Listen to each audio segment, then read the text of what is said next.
which Raven will do a good job of that because he actually hasn't gone through the dream, but he is here. Yay!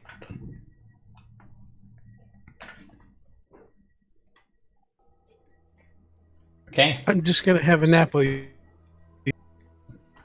Alright, let's get started. Live streaming, that's already started. And we'll do a recap of last session. You guys find yourselves at Fort Knucklebone in Avernus. You've travelled here because Lulu remembered being here when she had travelled with Yale when the Hell Riders had retreated through the portal and Zariel had been left to fall victim to the forces of Avernus. She, together they had plunged the sword of Zariel into the ground. A massive bleeding citadel arose over it to protect it. Lulu, in the force of that happening, was kind of knocked unconscious. Her memories of the situation is vague. She'd wandered the hellscape of Avernus for quite a while, and she had recalled that she was rescued by a pair of Kenku at some stage, Chaka and Clonk. She at least remembers them and how they were at the scrapyard. You could see it from El Terrell, so you've travelled here. And you guys also met Perrin, who was kind of stuck here as well. You also met Mad Maggie, the proprietor of Fort Knucklebones. And she wanted you guys to do some work around the area. She seemed very interested in restoring Lulu's memories and promised to do so if you could make yourselves useful. So you guys spent a little bit of time and you got to know some of the residents, which the majority are madcaps or redcaps. They are insane, chaotic, evil, feral, fey creatures with a thirst for blood and a taste for flesh. And they're very unpredictable.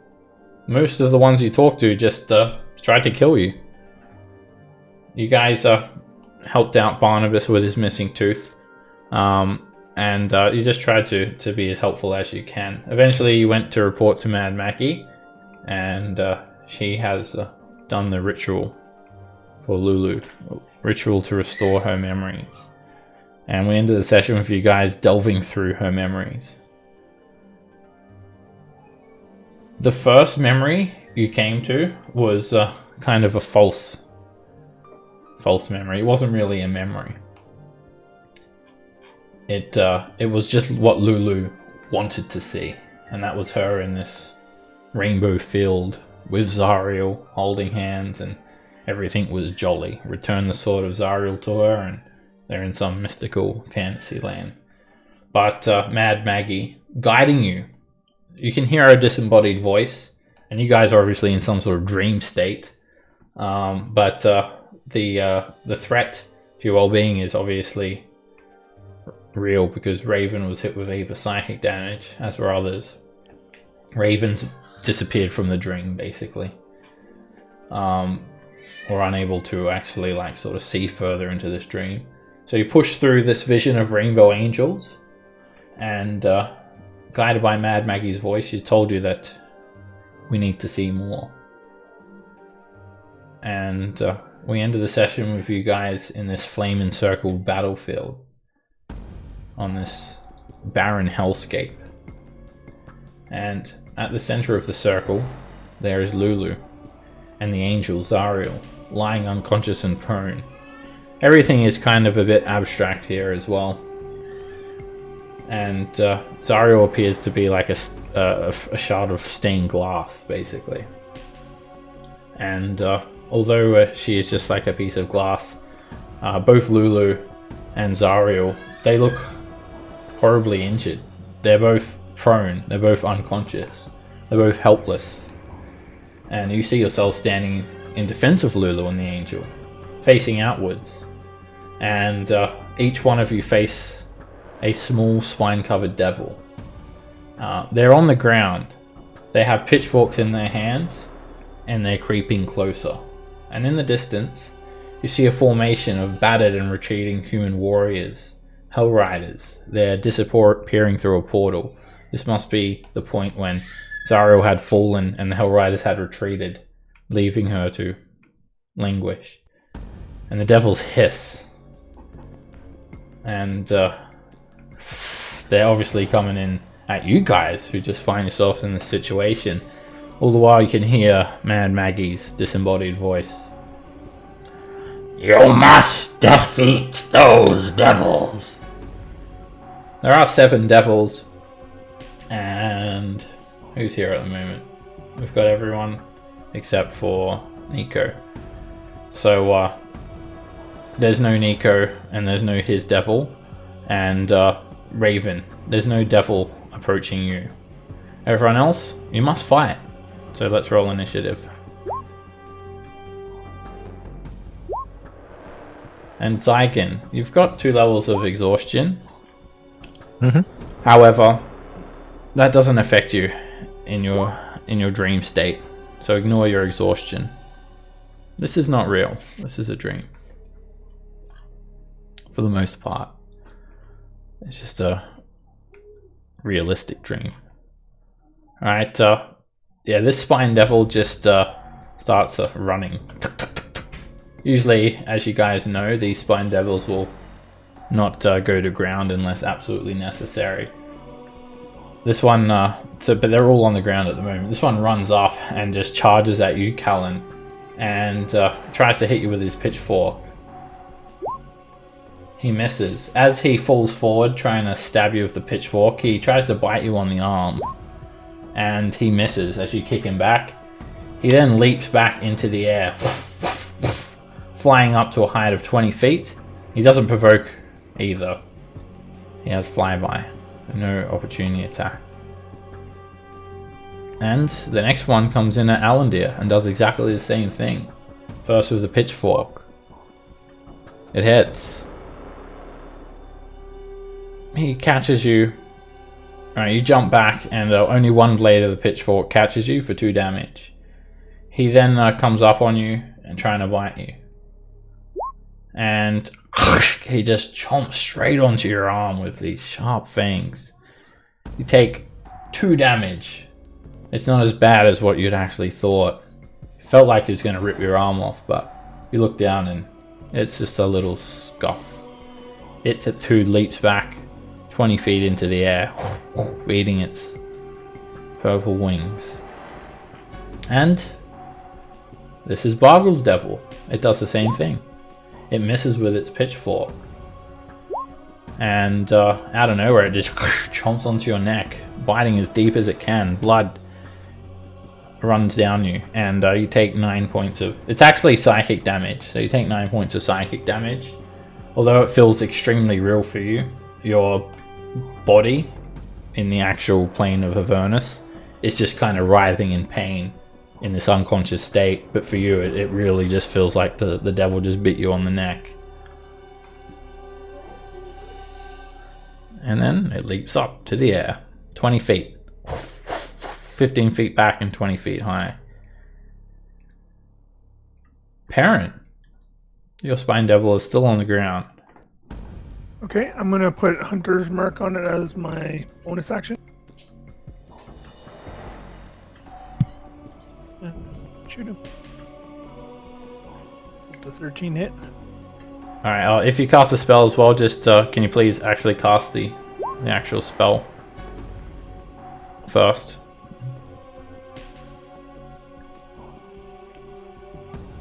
Alright, that does hit. Sorry. You take a little bit extra time to really draw back on that bow. And that arrow just bursts through the spine devil, leaving it seriously injured. Just kind of twitching it to the side. There's a big chunk of flesh missing out of its abdomen. Okay, and then my second attack. It's a miss. The spine devil leaps to the side and the arrow whizzes by it. Explodes into And flame. the last attack. And the dread ambusher attack hits. This time you hit the devil in the chest, and rather than it exploding into flames or just falling over dead, it actually just falls onto its knees, prone and face down, incapacitated.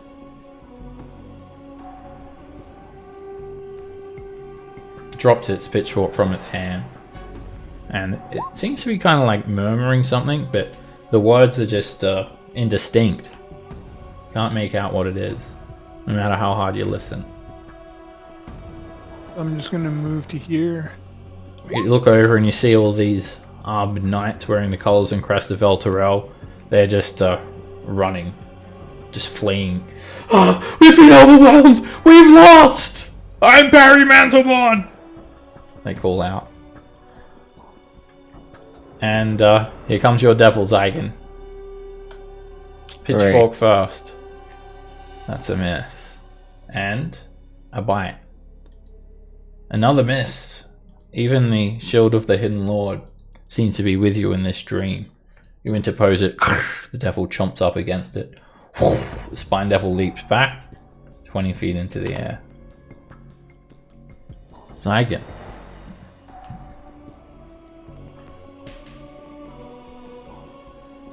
Okay.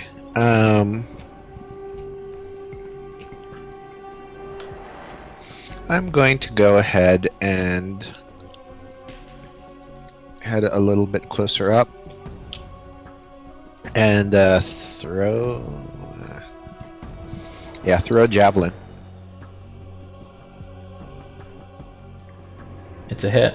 The javelin, it clips the spine devil. It more bruises it than actually pierces its skin, though. Okay. And then I'm going to use a bonus action to cast Spiritual Weapon to hit it. Just like right on the air.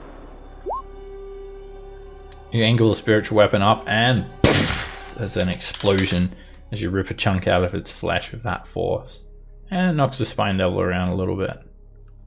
Okay. And then I'm moved back a little bit. And that's my turn. Alandir. As you look down at the injuries you'd sustained, you see they've kind of just like completely vanished. But you feel like it's more of a damage, like a weight bearing down on your mind than physical damage.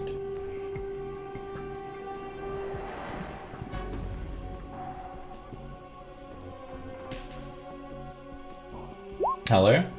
I think you're muted.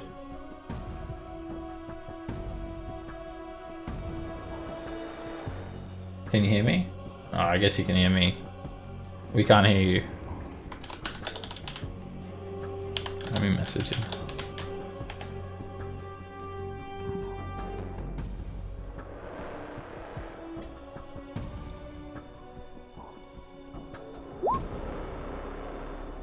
Try just disconnect, reconnect. If you haven't used Discord in a while, when it reset last week, it messed up my mic and like 2 or 3 other people that I know as well. We used it last night, so.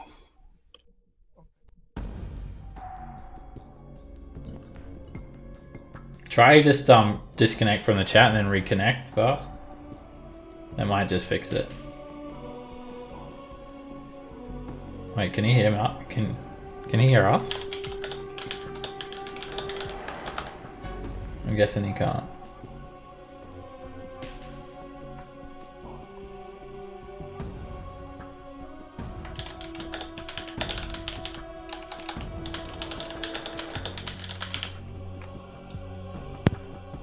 Can you hear me now? Oh yeah, I can hear you.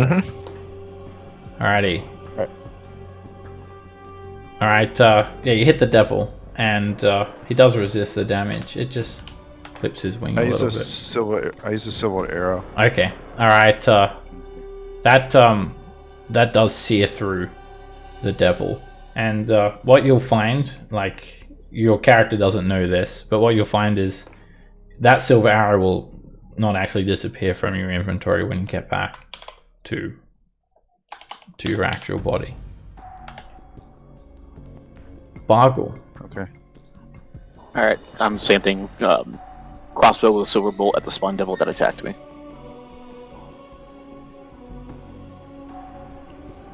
And that's a direct hit. Its flesh sizzles like a burning candle as the silver hits it.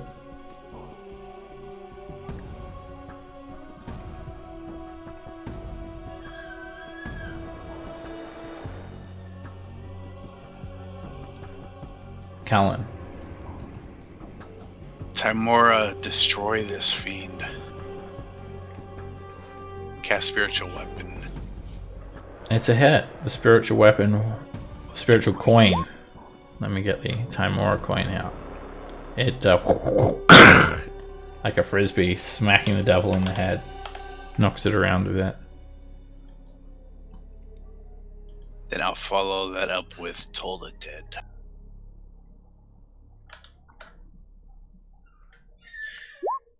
And 21. Spell has no effect. Spell resistance.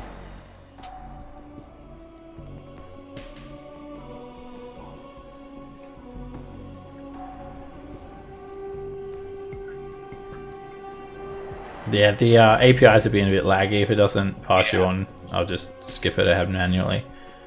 Alright, so 3 times. that's all good. Alright, this Spine Devil just kind of flutters at the spiritual weapon a little bit, angles to the side of it, and it just starts flicking its tail at you, and these explosive spines are coming your way, Callan. They land on the ground, poof, explode and miss, and second set does the same thing. Alright, this Spine Devil is going to just fly straight in at Zaru and Lulu, who's got no one to protect them. No one kind of in the way. And it's going to just stab its fork down at Zariel.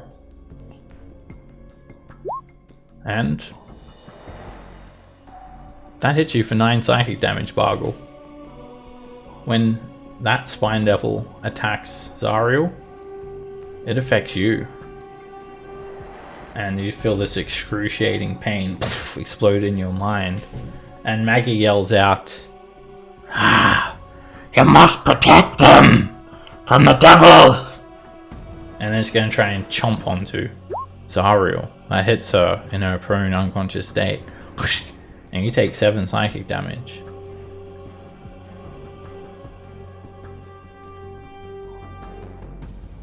And it stays on the ground there.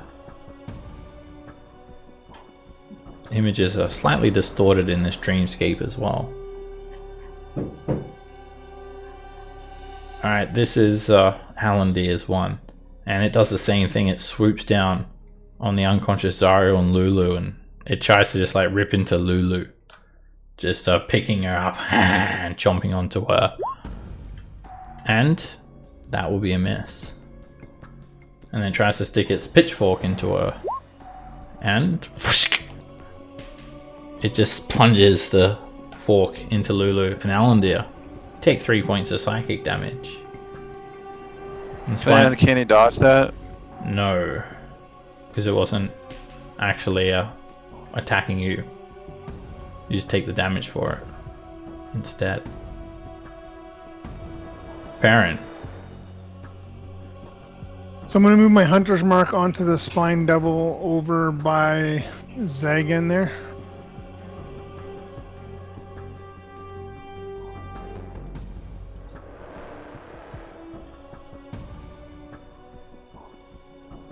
Are you lining up in your target? Yeah, and then I'm going to shoot him. And the first arrow misses. Just when you do your attacks, do them one at a time. Because if something does a reaction, they could like just very well knock you unconscious or block your attack. Anything could happen, and you might want to do something different with the second one. Alright, when you hit that devil, it just drops to the ground. And it falls onto its knees. Incapacitated.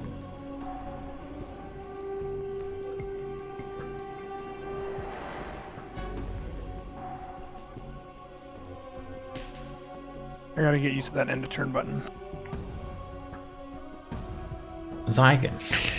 Alright, Zygon is going to move over here. I'll move the spiritual weapon 20 feet, trying to get a little bit closer. And then 2 attacks on the devil. Alright, when you walk over like this image of Zariel, you Yeah, it's strange. The image like almost seems like it's like actual Zariel at some angles, and then as you move, she kind of just becomes a flat plane of distorted stained glass, and you just kind of basically walk over a piece of glass is what it feels like to you in your dream state.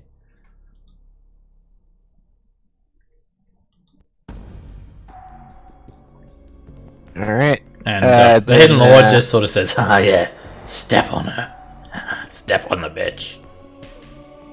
Well, didn't mean to. And then 2 swings with my Warhammer. First attack. It's a hit. And second attack. And you smack the Spine Devil straight over the back of the head, and it falls onto the ground prone, incapacitated. Alright, that's my turn. Alandir. I'll move to there and pull out my rapier and booming blade it. That's a direct hit. And the Spine Devil is just exploded onto the ground in that same prone-like state. And speaking in like a disembodied tone, words that you can't quite understand. It seems to almost be begging for its life. Bargle. There's one left. Shazam. When you swing at this Spine Devil, your axe just passes straight through it, like it's not even there.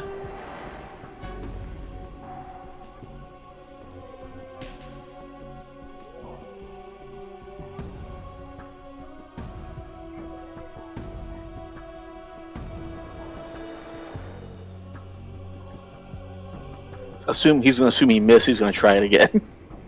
Oh, you definitely hit. You literally saw the axe go straight through it, and the same thing happens. Your axe just goes straight through it, like it's not even there.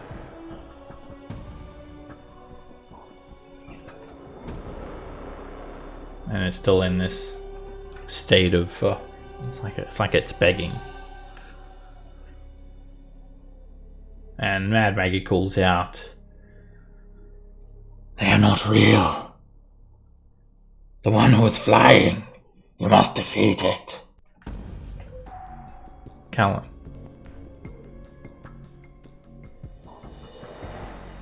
I'll attack with the spiritual weapon again. Direct hit. And the spiritual coin almost explodes the devil. It's hit with that much force. Is it still flying there? It is. Hasn't Hang on 1 second, guys. I'll dropped be right yet. back. Alright, team up with the Toll of Dead. And the spell just has no effect. It resists. 18. It's going to return a volley of spines at you, Callan. Miss. And one of those spines hit you in the chest, explode in your face, and you take 7 points of psychic damage. Oh, my head hurts. Meanwhile, these other devils, they face whomever they were assigned to, as you guys were standing in the defense of Zulu and Zariel, and they just seem to be kind of like begging to you guys. They're like whispering something in your ear that you're not able to understand, even if you understand Infernal. And it's Perrin's turn. I think he's AFK. All right. Or is he back? No, I'm back. I had a daughter issue I had to take care of. So the only one left is this flying one here. Oh no, just ignore that one. Nico's like, I don't know, wrestling around on the ground with it. He's winning, we'll say. But yeah, the only one you need to worry about is this guy. These other ones are all prone, and like Yeah, that guy was hiding under my nameplate at the bottom. I didn't see it. All right, no worries. I'll move my hunter's mark to him as my bonus action. All right, you line him up in the target, and that is a direct hit, and he drops to the ground, prone. Immediately, the portal in which the Hell Riders are fleeing through it it closes, and Zariel, kind of with this luminous sword in her hand, she's still semi-conscious, and she just holds it up towards Lulu. As you can see, a Hell Rider running through this ring of fire towards her, and then this circle of fire just turns into a tornado that just consumes you all, and you find yourself in a different section of Lulu's dream.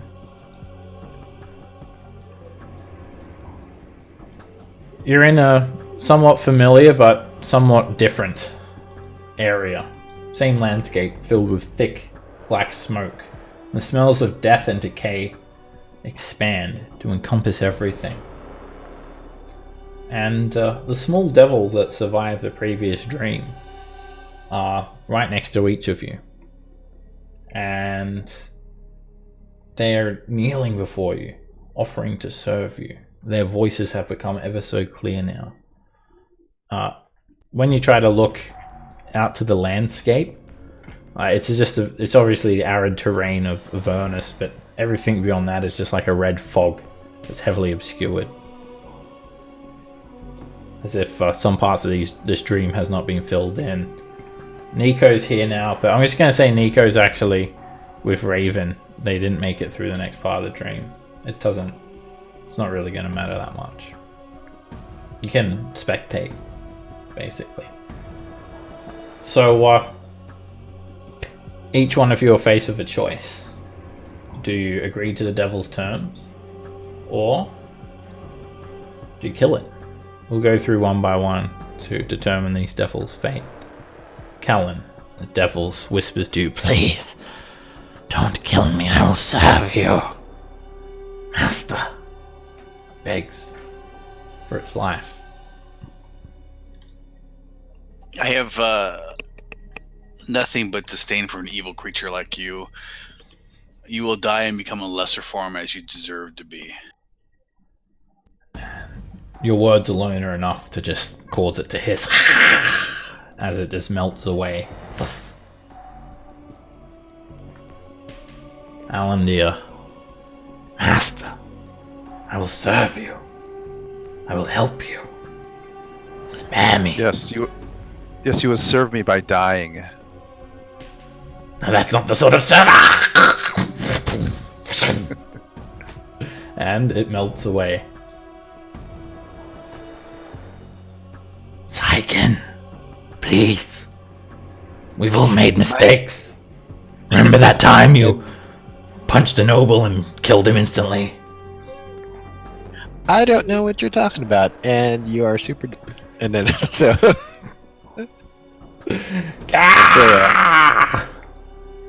The motif of the Shield of the Hidden Lord swells around and vanquishes the Spine Devil. Vargul, please, Master, let me serve you. I will take you away from this hell. Not be redeemed. It gets schmelted. And Perrin, please, No, please. no, thank you. Alright, you just sink a bow and an arrow into it, and it melts away. And suddenly the red fog of the horizon mixes in with this thick black smoke, and it closes in on you guys until you're completely consumed by it.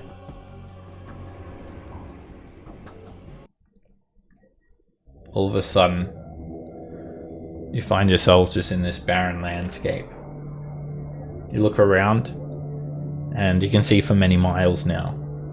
You can see utter devastation for many miles. There is no portal in sight. There are no Hell Riders. There's no Lulu. There's no Zariel. There's no Nico in there. Let me take him out. And you've walked for many, many miles. It reminds you of the walk that you did to Fort Knucklebone. And you grow increasingly thirsty, dehydrated, malnourished. You feel like you're about to collapse. You're in excruciating pain. And to make it worse, every step you take is twice as hard as the next. And then the step after that, your legs are stuck. You feel yourself falling, being drawn down into the ground. Black sludge rises rapidly out of the ground, enveloping your feet, gripping you tightly. Overwhelmingly, you feel a horrible sense of loss, hopelessness. Devils swoop in to pick at their latest meal.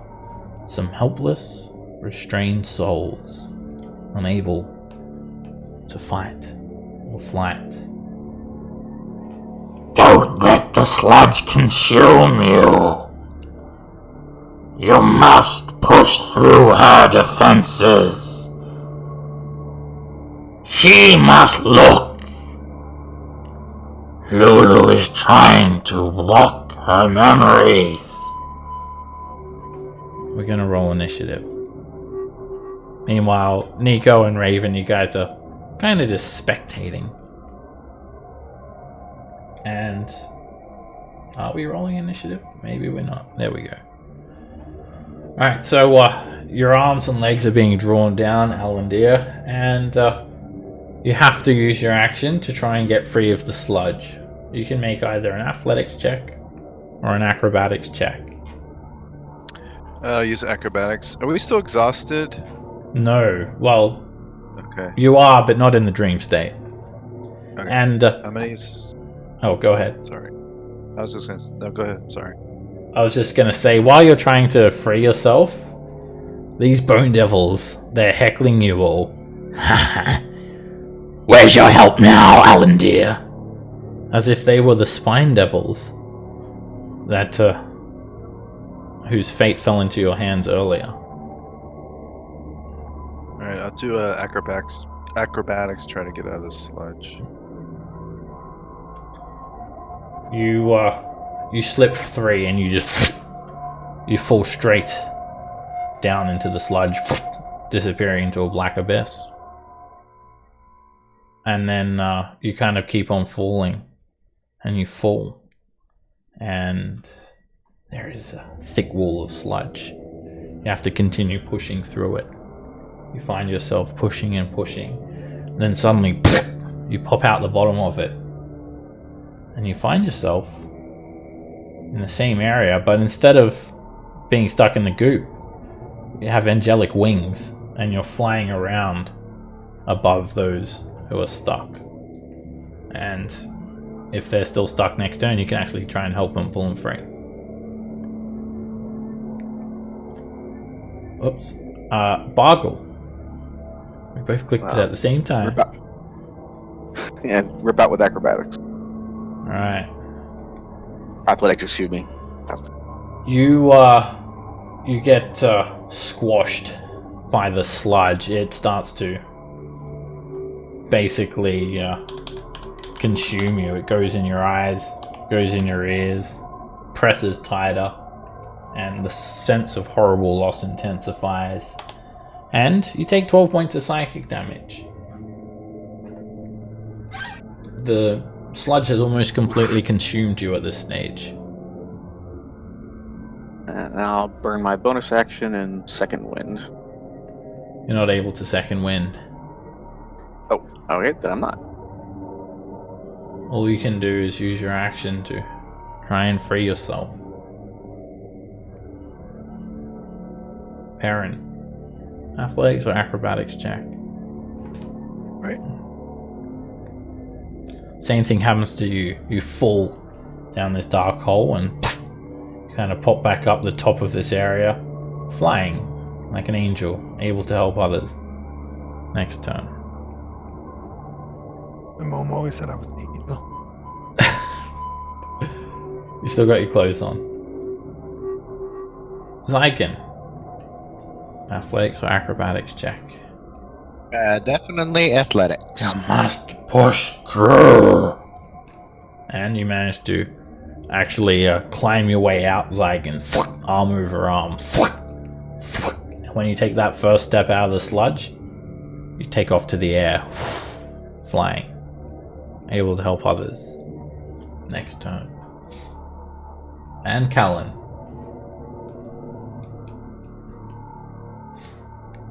Athletics or acrobatics? Oh, yes. Athletics. You try to swim through this sludgy tar. The more you try to pull yourself free, the deeper you get. But with a little glimmer of hope, you clutch onto your holy symbol of Timora, and it just like drags you out basically, and drags you up to the air, flying. Alright, Alandir, you can just help Bargle. You can, if you want, you can fly down and help him. Yeah, I'm gonna do that. Is that like a help action? Yeah, basically it's a help action. I'll do that. So, Bargle, you can make your next check with advantage. Roger. He pulls you out of the sludge. And you've all escaped. The bone devils just melt away. Their heckling vanishes from your mind. Everything goes black. Utter darkness, nothing more. Until you see a little glimmer of light. You're unable to move.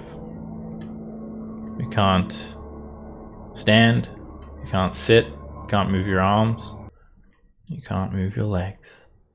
All you can do is watch. All you can do is watch Lulu. She's asleep. She looks fine. She's resting on a black cushion at the center of an inky void. She's unconscious and alone. And all of a sudden, like someone's just turned on the light on her, a beam of brilliant white light shines down upon her. Next to Lulu, there is a large, gleaming brass spyglass resting atop an ornately carved tripod. She yawns, flaps her feathery wings a little bit at a time, and blows out her trumpet. She looks peacefully around her as if she doesn't see you all. Seeing the spyglass, however, she approaches it. She presses one eye against the eyepiece. She then steps back suddenly, eyes wide, mouth open, her face alight with excitement. The sword! The sword! I know where it is! And the next thing you know, you guys are back in Mad Maggie's hovel. Slowly, one by one, you come to. Some of you, well, just Raven, actually, is unconscious still. He does not wake up. But slowly the rest of you do, as your vision returns.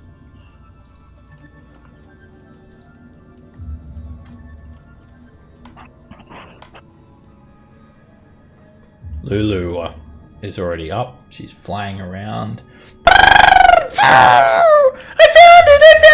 found the bleeding citadel! She's just swooping around this little room like crazy. Where is it, Lulu? Where is it? It's not far! It's not far! I found it! We can get to it! I think I know where it is! Yes, I saw it! I think I see it on your map! Can I see the map? Show me!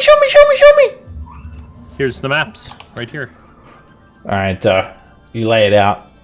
Mad Maggie looks on with excitement, and even Mickey is clapping his hands together, even though you feel like he does got no idea what's actually going on.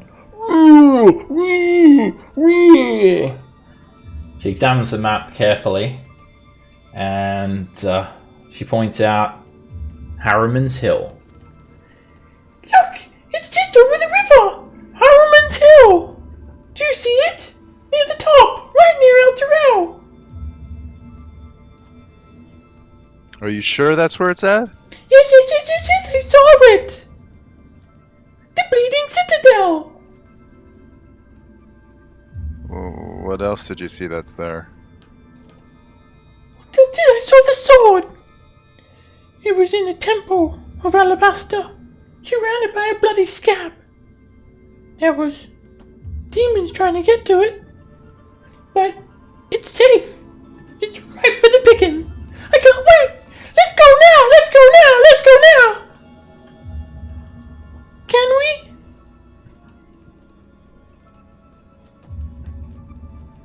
I mean, it's not like we got much else to do. I mean, maybe rest up if people's are hurts and whatnot, so we can go there fresh with all of, especially if there's going to be, resistances and things they're trying to stop us.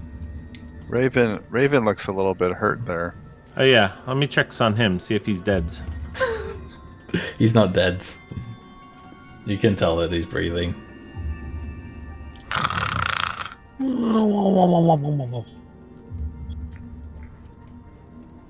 Don't worry about it. He'll wake up. He just needs some time. That was very interesting. Yes, yes. You should go and recover the sword. Yes, I have seen it in the scripture. You will find the sword of Zariel and redeem her. And then that bitch will be off my case. It was a lot better when Bell ran this place. Why are we following an angel? Ha! Ruler Schmooler. She collects the skulls of her two dead sisters up. You didn't make yourself too useful while you were here, but I'll give you what you need to get there. For now, you can sleep in there. There's a few madcaps. You may need to clear them out. Yeah! Shush! Piss off! Mickey! Sort them out! And Mickey just grabs one of these little madcaps in this room and just squashes it with one hand. Just bursts it. And does the same to the other two. They just scream. And then he takes the remains of the madcaps and there's like a trough. He just like sticks them in this little trough.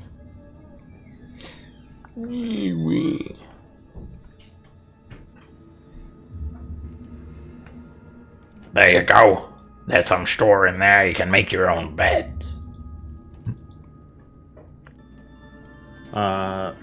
Thanks a bunch. Yep. Thanks.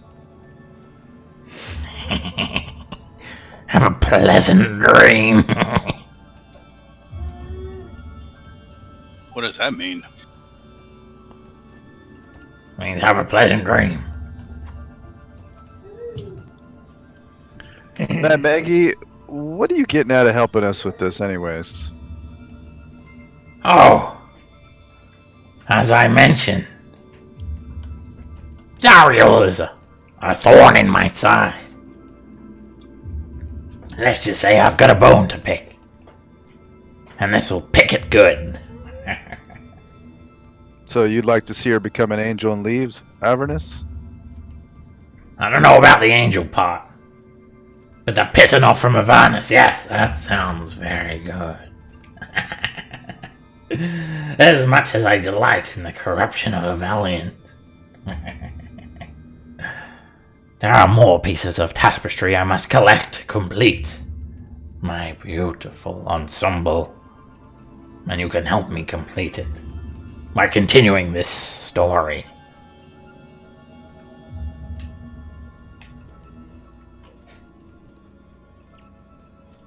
Go on then. Okie dokie.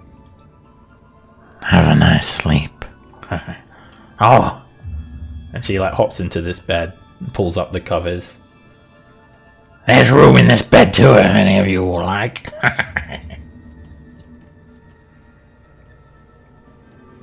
No? I'm goods over here, thanks. Thanks. Yeah, I think we're fine. Thank you. You know what? I think I'll sleep with you tonight. Get in! She opens up the covers. You only live once. Floor looks good. Alright, you guys can make some beds out of this straw. And, Alan dear, you have a peaceful night's sleep. Alright, everyone can take a long rest. Those of you I'm gonna cast like a couple of my. I think I have 2 first level spells slots that I'll cast. A good berry. you can do a good berry. If you cast it again, though, the other 10 will just disappear. Okay. If I cast it with a second level slot, does it give me? I don't think No. so. I don't think there's any bonus for second level slot, but I will make gooder berries. I don't know what we for the. So yeah, you can create like 10 of them and then have them in your pocket, and then Yeah. you don't have So to. everybody use eat the spell ones slot that you next time. have, and then I can hand out more tomorrow. Sure. I'll put 10 on there. Alright, you guys will probably be at the end of your water skins as well. You have enough for today, though. But Mad Maggie said she'll give you what you need. Did we get rid of exhaustion? You'll get rid of your level of exhaustion, yeah. Well, I still have mine, so I Uh-huh. still have 1. It's fine. Who Well, needs percent? I probably could cast before we go to bed. Cast restoration on you. I have lesser. I don't know if that'll help. I think it's greater to get rid of exhaustion. Okay, then that won't help. Yeah, you try the so- lesser and it just doesn't work, unfortunately. Okay. Alright, so you guys all rest up, and you just hear Mad Maggie cackling away. The entire night. And it's because Alan. She asked Alan to Be tickle her. quiet. She just asked you to tickle her feet, that's all. Oh my god. all she I don't want wants. to know. It sounds very suspicious, but Toenails. yes, she's got more. She's got more toenail than toe. Put it that way. And for that, Alan dear, she calls you Alan dear from now on. She slips you a soul coin as a little bonus. It's my pay for the night. Yeah, she's taking a liking to you. And she mentioned something to you, and you alone. Oh, she seems like a little bit, like she's a little bit upset in the morning. Like there's a void that cannot be filled by you tickling her feet alone. You can tell there's something on her mind. What's wrong, Maggie? What can I help you with? Oh, your tickling was good and all, but well, it's just there used to be someone else that would tickle my feet like this, and he'd always do it with a smile on his face. Smiler, the Defiler, his name is. He's one of the warlords of the Avernian wasteland. I vied for him to join our crew here for many, many years, but he will not. Oh, woe is me, and I am stuck with this second-hand feet tickling. Be a dear, would you? If you happen upon Smiler the Defiler, tell him Mad Maggie misses him and wants him to come back, would you? No problem. What's he look like? He kind of looks like you. An elf. He's that handsome, huh? Oh, yes. He is thoroughly disgusting. Oh, just thinking about him makes my toes curl. You'll know him when you see him. He's always smiling. And he's always beguiling. And sometimes he's defiling. I got it. He may be able to help you as well. Me and him go way back. If you encounter him, tell him you know me. Will Otherwise, do. Thanks, Maggie. you may find yourself in a strange world with him. Go and wake your friends up. I'll meet you at the front. Yes, dear. Guys, wake up. It's time to get up. Go, let's go.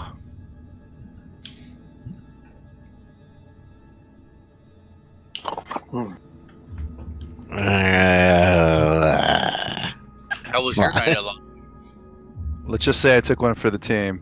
That's all I'm going to say. So I don't know if that team's needed one taken for, but good on you, I guess. Thanks. Well, she gave me some info on a possible ally of hers that could probably help us if we're in trouble. Smiler the Defiler. He's to tickle her toes. Unlike yous who's were doing the defilings and whatnot. Yeah. I don't kiss and tell, though. Thanks, gods, for that. You tickle and tell? That's... Alright, as you guys have woken up, like the entire night, like Mickey was just standing in this little alcove, and there's like a heap of humanoid skulls just piled up in the corners, and like the tube coming from his chest is kind of wrapped around his back. It's not attached to his chest though. And then he greets you, and he steps out of the alcove, and you notice it's a latrine, and he attaches his tube back to his chest, and he extends his hand for you guys to use it, and he just slides open this gate, and he stomps outside.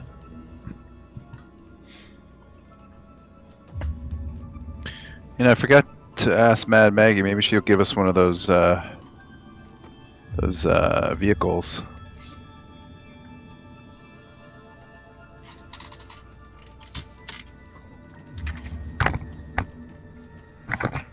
That means if anybody's going to ask at this point, that would probably have to be you. Yep. Yep, will do. Mr. Amateur Tickler. Mr. Team Taker. Yeah, Team Taker. Team Taker Tickler. Laugh Enabler. For now known as Allender the Tickler. So you guys just drink the last of your water skins, maybe you saved a little bit for the morning, and eat your rations, and it literally tastes like you're just eating a mouthful of ash as well. But you do have the good berries as well, don't forget that. But I mean, you may as well eat the food. And it seems to like nourish you, but it just tastes like ash. It tastes absolutely awful. And some of you guys are feeling a little bit strange. I need everyone to make a wisdom saving throw.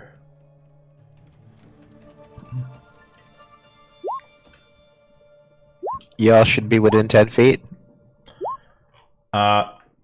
This is why you're incapacitated. No paladin bonus. Okay. Well, then click off that plus 4. Okay. Some of you guys are feeling a little bit strange.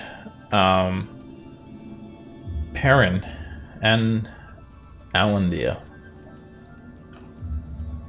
It's not a drastic change yet, but you guys are starting to feel the influence of this place. And some of your motivations may have changed. You probably still want to get the Sword of Zariel, but now instead of using it to redeem Zariel, you have this strange thing in your head where you want to like give it to Zariel so you can get rid of it. Because both of you have your alignment changed to lawful evil. You're both lawful evil now. From spending one night in hell. This isn't like suddenly apparent. You'll have to try to do your best to roleplay that evil aspect. If you do, you'll get DM inspiration and if you do display those evil tendencies, then others may be aware of this, and you may be able to be like redeemed, like a ceremony spell or something, or releasing the soul of a soul coin. So it's not like you wake up and you just want to like stab someone in the neck. It's a slow transition. Lawful evil's not that far off of where I was anyway. There you go. So no one's really noticed anything yet. And Lulu is just like, she's up bright and early. Oh, I couldn't even sleep. I'm so ready to go to just get this all done with. We're going to save Eltorel. We're going to get the sword of Zariel. I'm going to be back with Zariel. Snappy, snappy, snoo, snoo. Yes, we will get the sword of Zariel. Yeah, that's what I said. Come on. Yep. She's just completely oblivious to the evil laugh. What? That's his normal laugh. Come on, guys, come on. Hey, Mad Maggie. That was a cool thing you did with the ritual. Sorry to hear about your sisters. But, yeah. And you guys can all come and meet Mad Maggie out the front of the hovel. When you're ready. Mad Maggie's waiting here with Chucker and Clonk and Mickey. Still see the remains of pins and needles just on the ground, like no one's cleaned it up.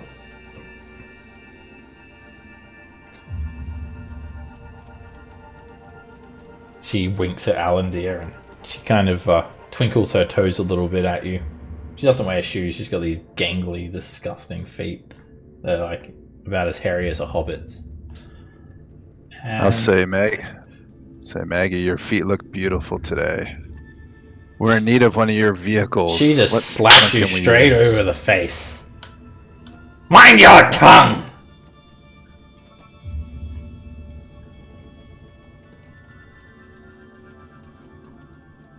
And she's a little bit backwards when it comes to beauty. Beauty to her is like offensive. Ah, And she has a bit of a nasty demeanor on her anyway. now. She pulls out a soul coin. A single soul coin. This is your payment for the work you did yesterday.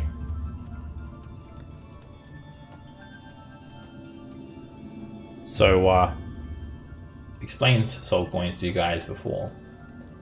So, they have people's souls trapped within them. And you can read all about it there. You can only carry as many as your constitution modifier. Any more than that, if you're not evil, then the weight of the souls bear down on you. So she just like goes to flick it to whoever's going to catch it. And who will that be? I'll catch it. Alright, she flicks it to you. That's the payment for all of you.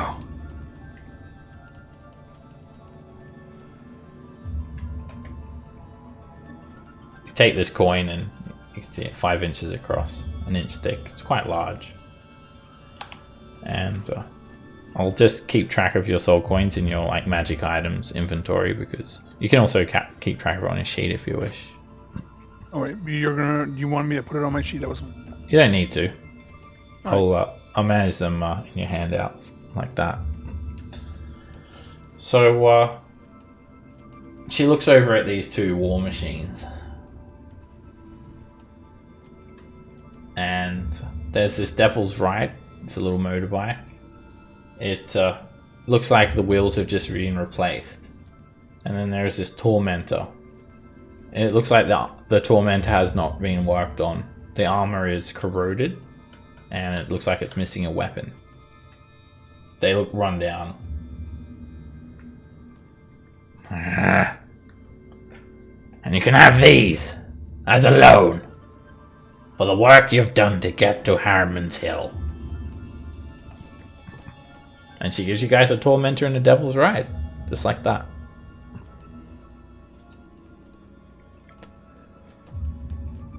Alright, so you guys Which will... one has air conditioning?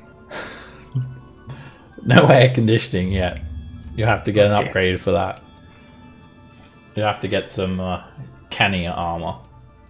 Alright, so this is Devil's Ride. It has a character sheet. Everyone has access to it. It's a 2-wheeled infernal war machine. It handles like a motorcycle. It's got spike wheels, a screaming engine, and a cowl shaped vaguely like a grinning devil's visage with horns as handlebars. And it doesn't have any weapons on it, but it is quick. And I'll explain how to use these things shortly. I'll have to adjust the AC. This thing is not 26 AC at the moment. I think it's 15. And okay, so there's that. And then there is this Tormentor. Let me make sure I got the right one. Yeah, there we go. Alright, so the Tormentor. It handles like a dune buggy. And it's designed for raiding and scouting. It has bladed iron wheels that drive the vehicle forward. Alright, it usually has on it a harpoon flinger, which is basically a ballista, but it's missing. It's missing its harpoon flinger. Its armor is also corroded.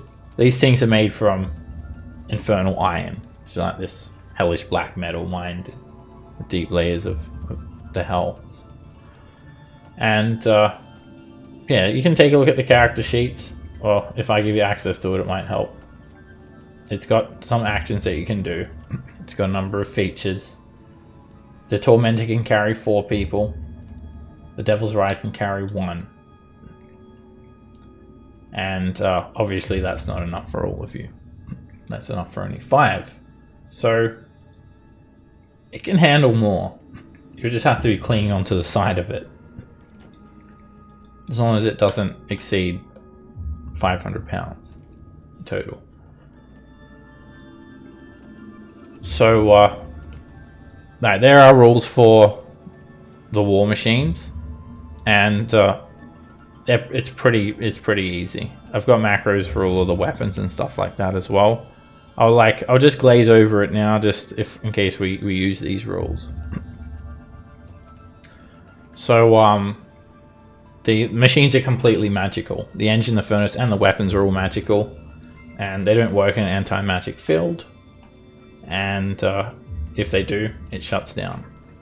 The actual vehicles, they provoke opportunity attacks like normal, and people inside the vehicle can also be opportunity attacked if the vehicle leaves someone's reach.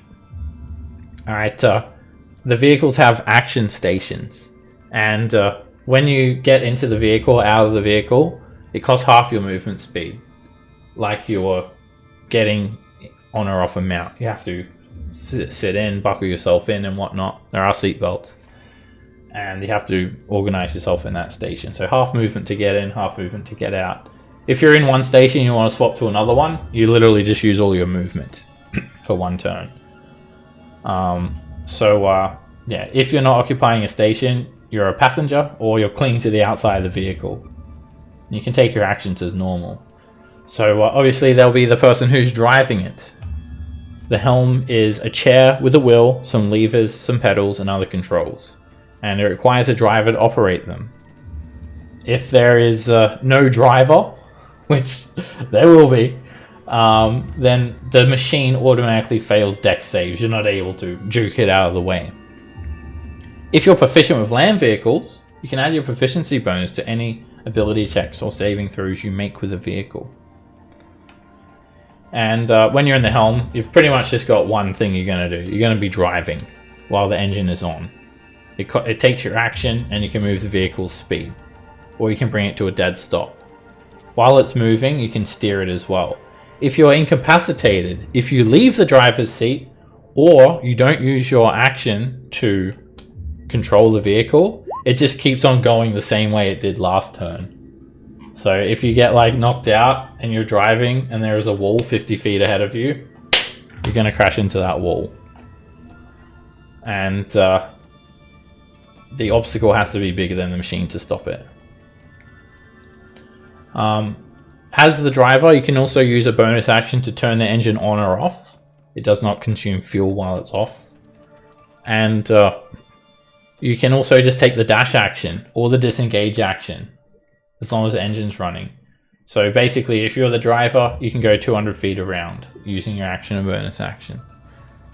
And alright, so to fuel these things, which they are both low on fuel at the moment, they can have a total of 72 hours worth of fuel, which is the equivalent of what a full soul coin will top it up to.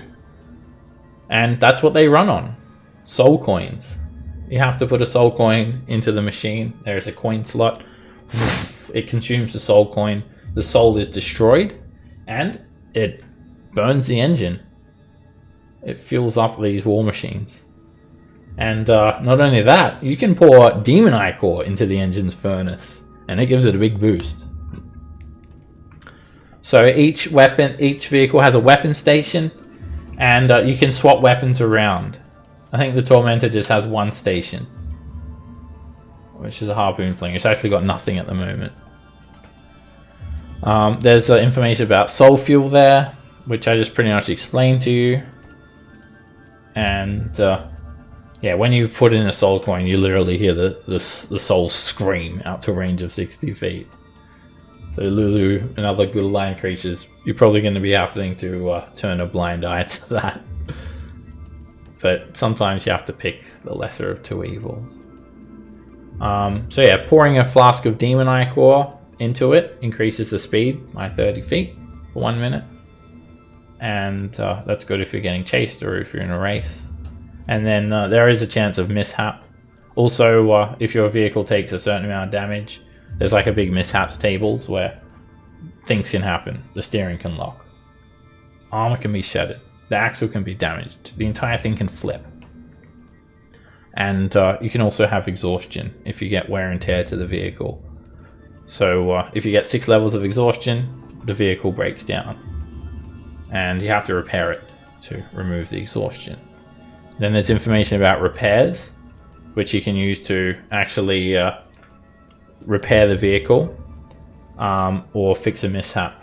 You need the right tools for the job, smith tools or tinker's tools or something similar, and you have to be able to reach the area damaged, and you can't operate like one of the stations while you're making repairs. You might be in a battle and you might need to make repairs on the fly, so you can make a check to try and get rid of the mishap depending on what it says on that table. And you can also remove exhaustion with an intelligence check. And you can restore hit points, which is basically a potion of healing for the vehicle. Now, to restore hit points, you need to have the scrap metal for it.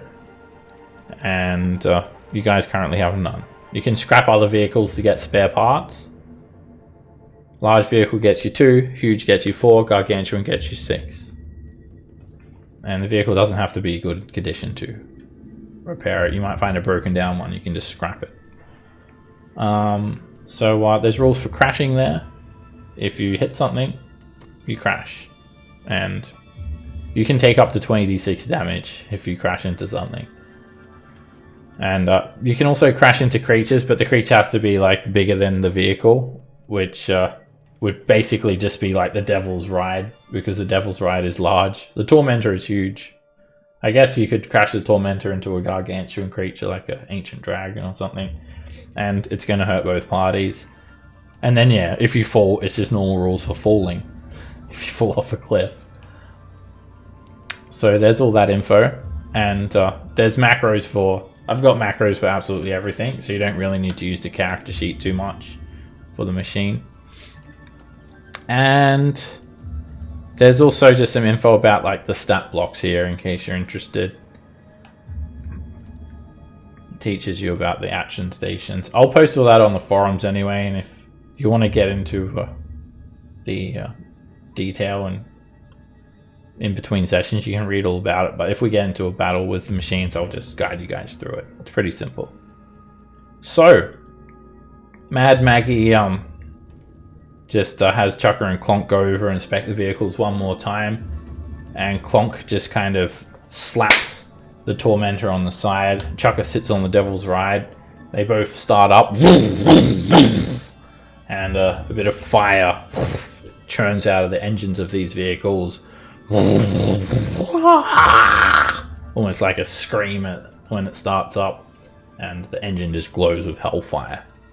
And both vehicles are working. They just inspect them to make sure they are. They shut them off, and then they present them to you guys. How many soul coins do we have? One. I think two. Two. I have Oh, yeah. one. Alan earned one, didn't he? Yes, I did. I could use mine. We should destroy those and free the souls. No, they're weak. They probably deserve to be trapped. You sure have changed. In a matter of one night. For the better. Tickling some toes to do that to anybody's. Yeah, apparently it's yeah. It's a life's changing experience. I guess so. Yes, it's changed me. Seems like he's just a bit spitters. It'll wears off after he gets the toe gunks out of his hands. It's changed me for the better.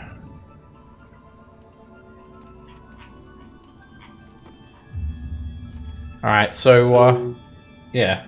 One person could go on the Devil's Ride, or two. You could double someone, and then up to 500 pounds basically can go on the Tormentor. Is it? Well, Zygon, Including, in addition to 4 other people. What's the from when you're driving? Is it dex-based stuff? Like should Yeah, dex people? it be is. driving? It's actually the vehicle's dex, mainly. It's just if you're proficient, you get a bonus, like proficient with vehicles. I think Bargle said he is. Yep. Alright, these vehicles usually have like a variety of weapons on them. But obviously these are not in good repair. You guys got like some pretty shoddy vehicles to start off with. What the Tormentor can do is crushing wheels and raking scythes. So you can like run something over, or like the wheels are bladed so you can ram up next to something and it's like chew through them with these raking scythe wheels.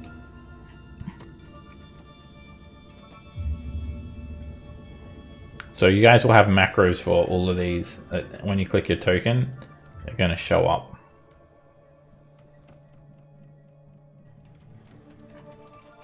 Alright, so who's going to drive the Tormentor? Bargle, don't you have don't you go with vehicles? Yeah, I can drive this. Alright, you jump in. I learned how to drive stuff from a friend of mine named Max. Okay, I mean, if you're driving, I can hangs on the sides. If you guys all wants to get in the spots and whatnot. So I'm kind of light, so I won't misbalance anything. I'll go in where the catapult was, and I'll be the catapult. yeah, I'll walk. Perrin will be the human catapult. Yeah, I'm just going to ride passenger on the Callan, you're in the wrong vehicle. These red caps start swiping at you with their scythes when you come near it. Stop! Get out of this one! So, I mean, I don't think you can walk. These things probably drives faster than you can walk and whatnot. Not only that, but we'll remember what happened to us last time when we walked. Yeah, that was only for like what, less than half a day of walking. I think we need to drive, unfortunately. I'll hold a rope and water ski behind you or something. Where's the dune buggy? Is it? Tormentor's here. Devil's Ride's here. Oh, okay. So this is the cycle. So. Yeah. And Chukka says, You can name them! You can name them! What do you want to call them? Give them a name. Give 'em a name. Anyone want to ride the cycle, or should I take?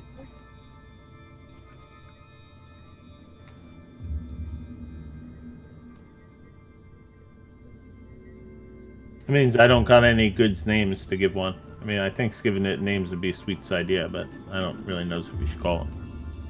How about Maggie's toenail? How about Not. how about Deathmobile? Yeah, really leading into that. But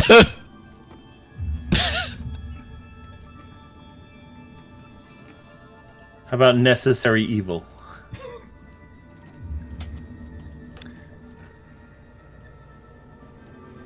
Okay, so Lulus, you know where we're heading, so you're gonna take points on this?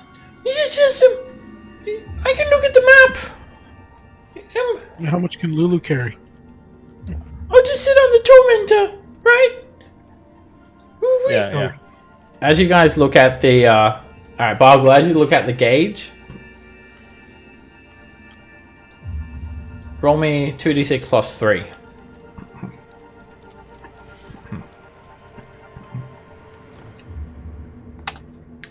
That's how many hours of fuel it has.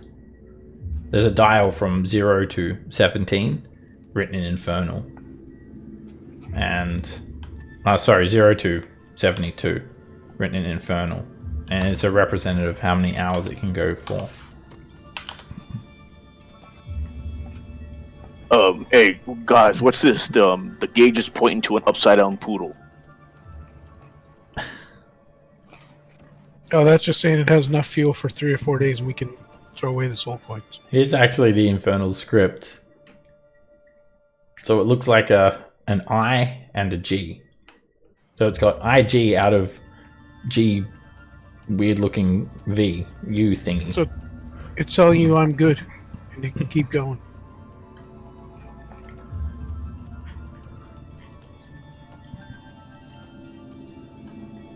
Alright, Maggie just throws her arms up. Ah! Yeah. Oh yeah! Look in the cargo hold. There's enough food and water for all of you for 2 weeks. And nice. I'll also keep track of that the same way you keep track of the fuel. I'll presume that every day you're eating 1 day's worth of food and water. We have good berries. Oh, right. Yeah, you We can do eat that as that. well. If you eat the good berries, then I'll obviously subtract that off. Yeah, but if we eat the good berries, we don't have them for healing if we get in combat. So let's wait until we run out of food. At night, you can eat a good berry before they disappear, right before I cast it again. If we haven't used them, you know. Oh yeah. You got silvered weapons, everyone! Yeah, I think Sweet's good with that. I don't have any silver weapon. Oh, except for him. I could spare 1 or 2. You may want to make sure you're all supplied before heading out. What do you need then? Silver grenade launcher. So the +1 bow though is good, right? Yeah, it'll overcome. If they have a What silver, about that +1 longsword? a silver short sword would be good. Ah. I Chaka! got a rapier. See if they got a silver short sword out back. Silver short sword. See if they got a silver short sword out back. Chaka runs off and, sure enough, comes back with a silver short sword for you.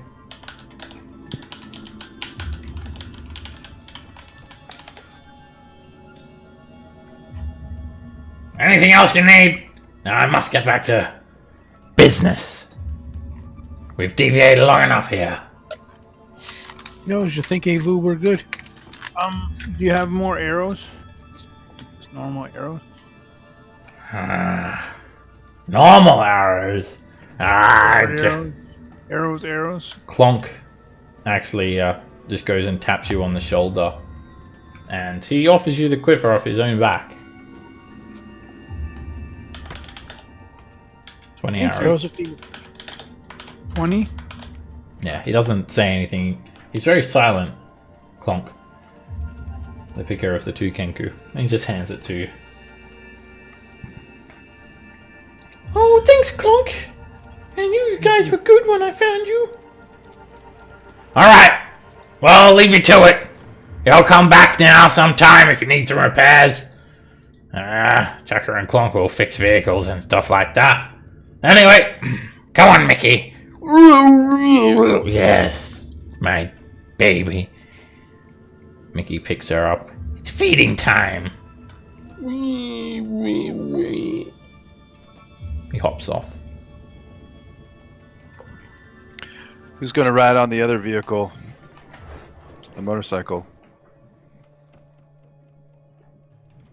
Isn't that you on there? I'll go on it. Anybody want to ride with me? Yeah, I'll go with you. So,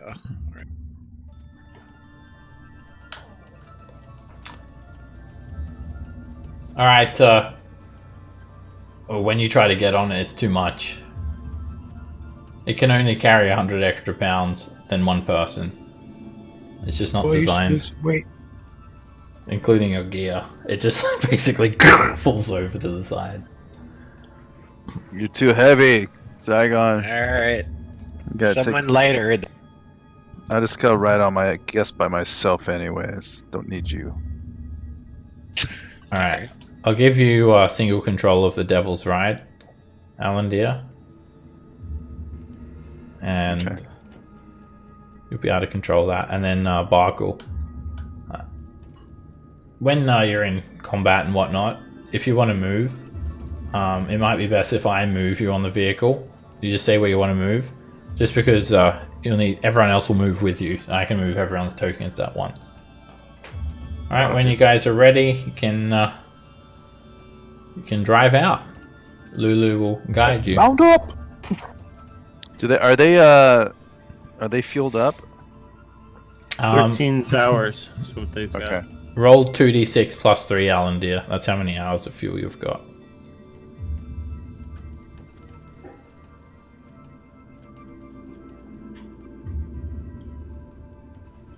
Right, you've got 10. 10 hours of fuel. And Alright. I'll go on over to the overland map for you guys and just a quick moment. Just fixing up the So, does fuel anybody gauges. know if... while he's fixing it, does anybody know if, like, Jesus seen a shadow today, or do we have, like, 6 more weeks of plague? Or...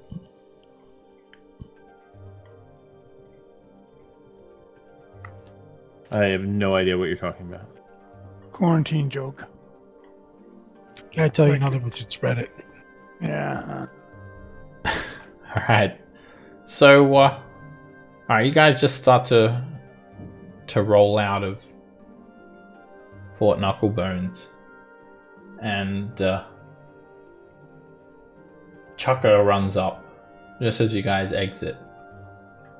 Ah! Watch out for warlords. They'll be after you. They might try to salvage your vehicle. Maggie's a warlord. Mickey's a warlord. Are you warlords?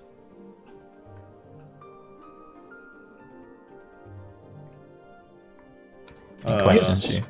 Yes, we are. Maybe. I don't know what's warlords. I mean, I don't feel like a warlords. Warlords of Avernus. Conquer the hellish wastelands. Infernal war machines powered by souls. Like Mad Maggie. And as you guys are told this, there's a bit of a visual about these warlords of the Avernian wasteland. You can just picture Mad Maggie and Mickey on one of these machines cruising through this hell-blasted landscape. Fiery explosions all around them, being chased by other warlords in combat.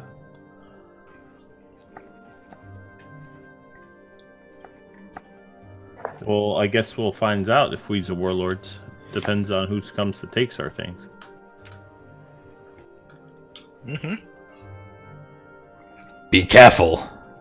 It's hell out there. Right, time to go. Good luck. Alright, so you guys just roll out of Fort Knucklebones. And you've got 10 hours of fuel on the Devil's Ride, 13 on the Tormentor. And you've got the map of Avernus. So Lulu said that The Bleeding Citadel was at Harriman's Hill.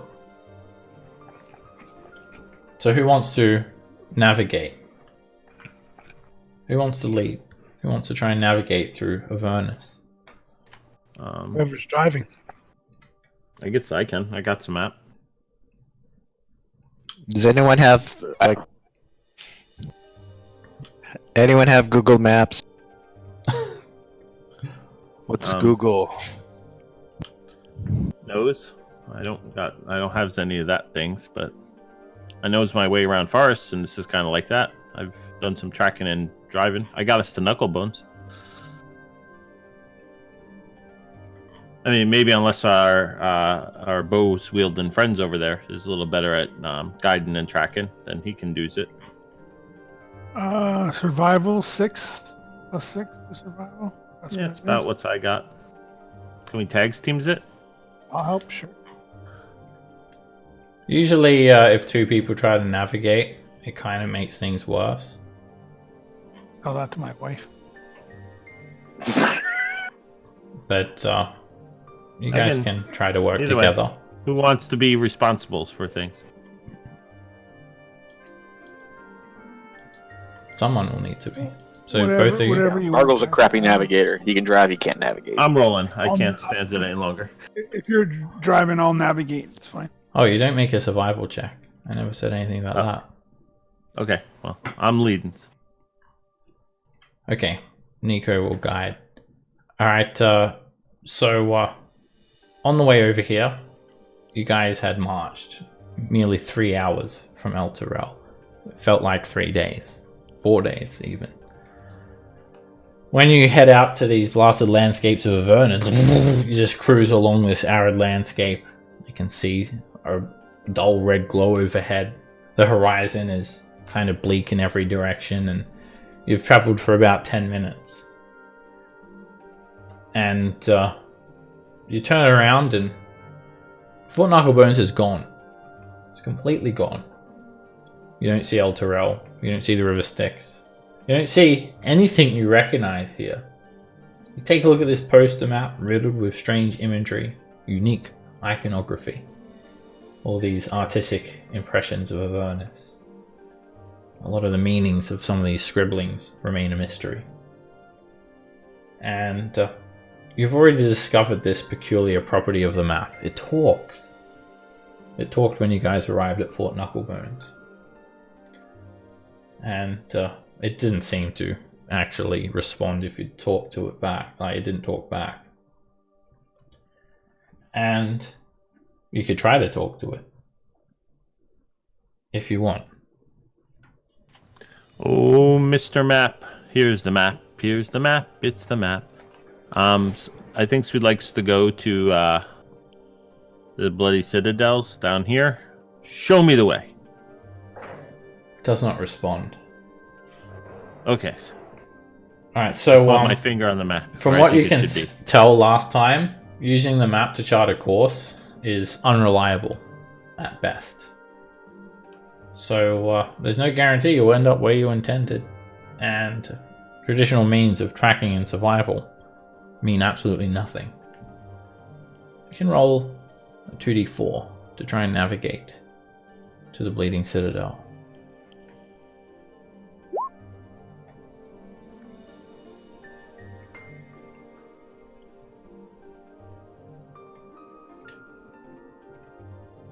You've been traveling for about an hour now.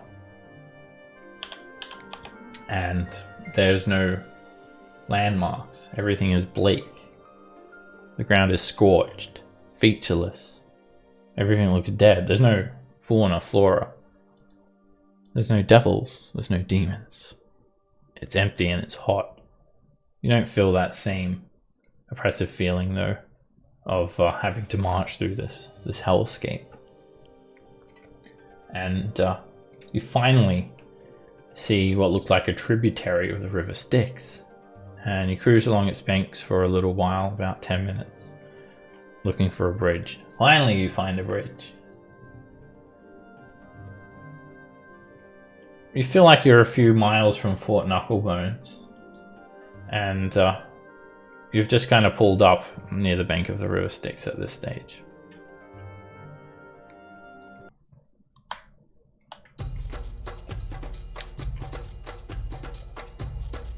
and you look at the bridge.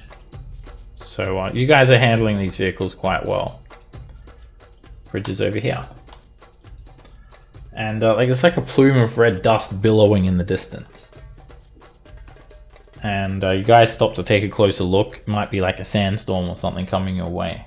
It's like the first feature you've seen thus far. And then you realize it's coming from a large infernal war machine barreling in your direction.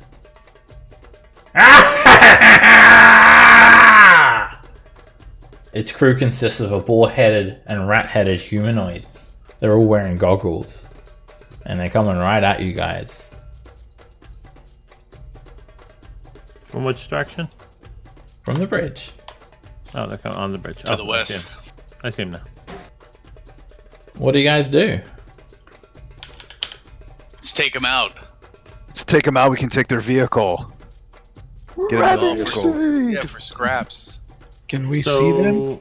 You're all wants to be warlords now? Yeah, you guys are I like... am a warlord. yeah, you guys are about 175 feet away. And I am a warlord. You can see for about 3 miles. Are they on the outside of the machine? They're all tucked into the machine, and their machine is bigger than yours. It's a demon grinder with these massive chomping jaws and a swinging wrecking ball.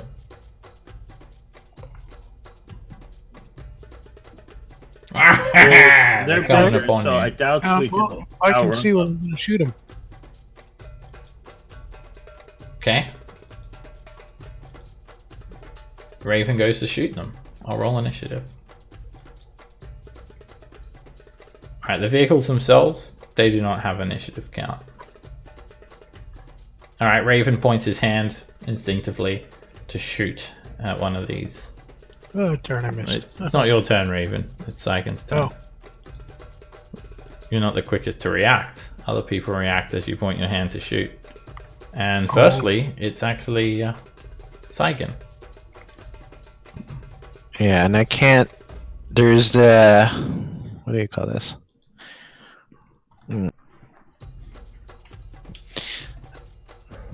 So I can't really do anything while I'm here, right?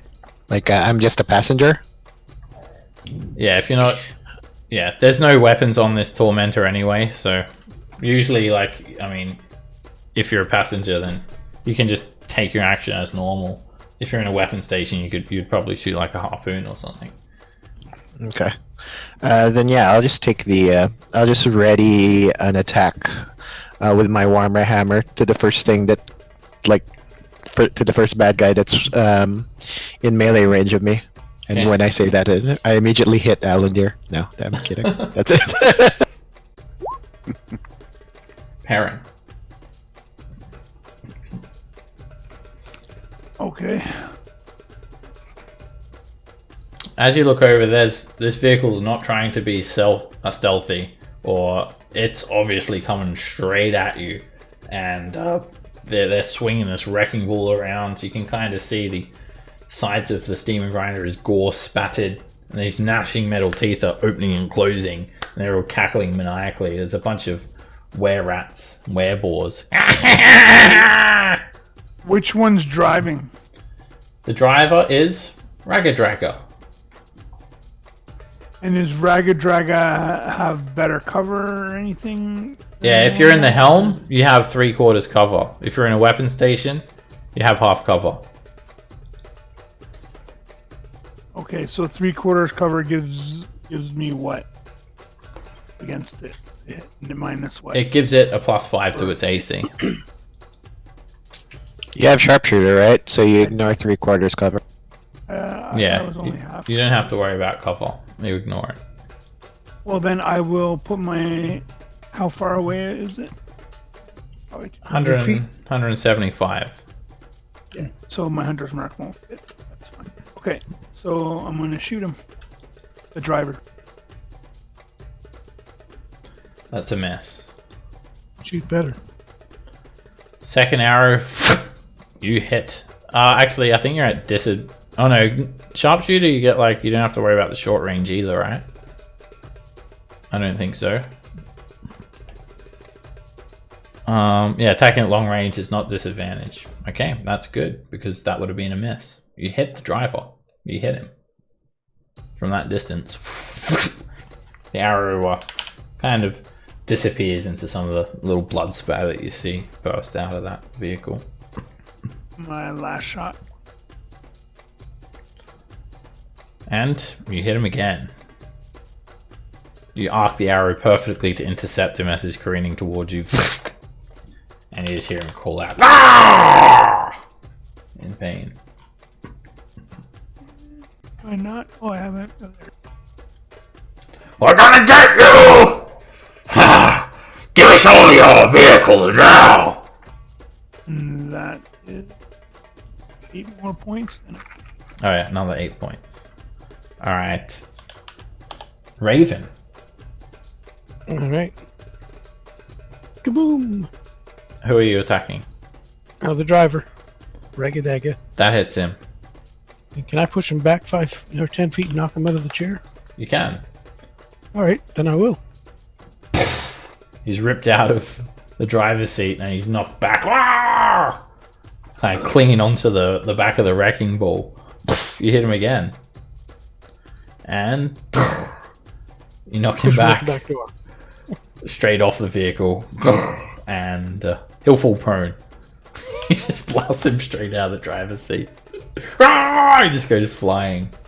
Alright, this were-rat immediately responds. And it's just like a rat-headed humanoid.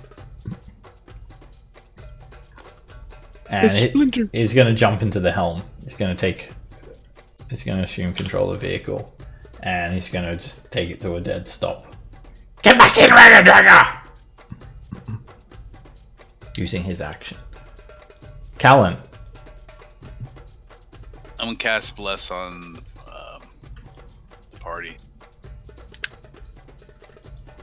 You've got like one leg on like the side of this vehicle. You clung on with one arm. Who are you hitting with it? Yeah. I'll give it to you Ooh. and Nico. Where's everybody else? The other archer might be. Is the rest of the party inside? Can you not see their tokens? No.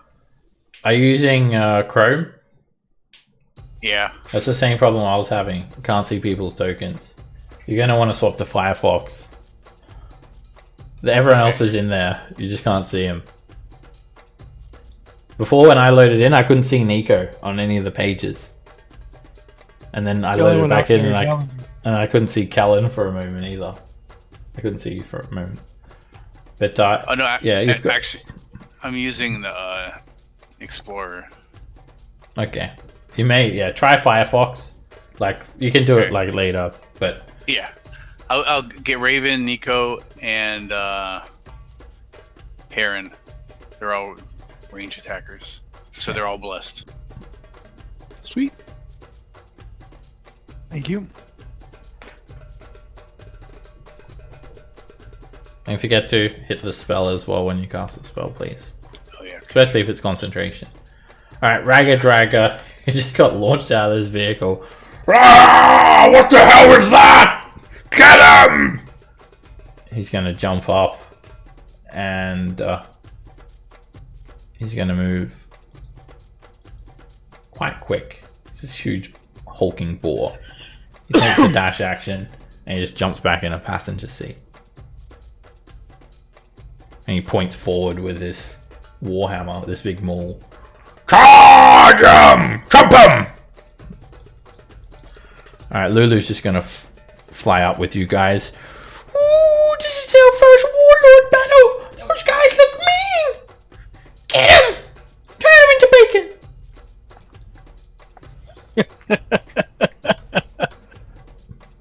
Alright, these guys are... they've got harpoon flingers.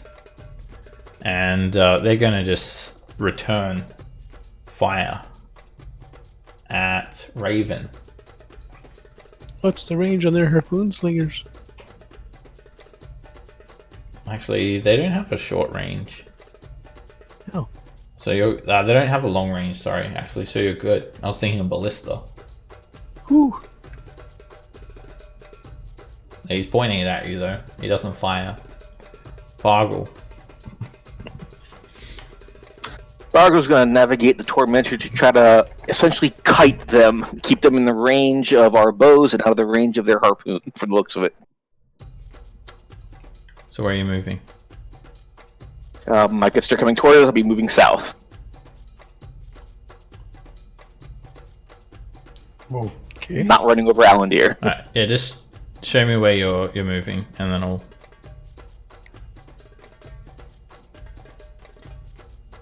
Or you can move up your token, and I'll move everyone else. So Yeah. use your action Something like to this. steer and drive. Yeah. You've Kind got of, yeah. 100 Essentially, feet. I'm going to kite around. Okay. Alright, you bring it around here. And also, in these vehicles, combat can be a bit abstracted as well. You don't have to worry too much about individual squares. Gotcha. Alan, dear. You can use your action to drive and steer, or you can just use your action to drive without steering. Your bonus action. Just out of curiosity, if I'm driving, can I use a bow while I'm driving or not? Or how, like a sword, can I sideswipe something with a sword? Because it doesn't have anything. Well, The motorcycle doesn't really do anything but You're move. basically a scout. Yeah, it's not made for combat. It's Okay. made for speed and maneuverability. So you have to use your action to drive and steer it. You're a Kawasaki. Two hands. I will. You could just turn it off and get out and fire as well. I'll just Obviously, move down to here. I'll just move down to here with them. okay. You can move your own. If you're just a single person field, you can move that yourself. All right, these guys have pointed these harpoon flingers, which basically look like some.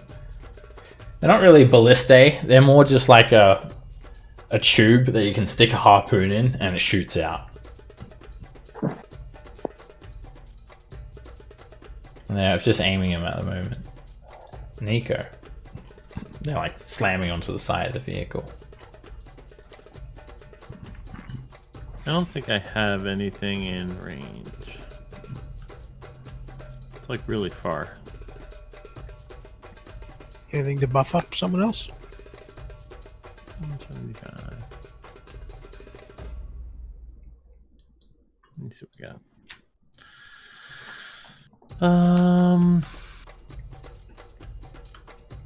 You guys got all the buffs that I can give you.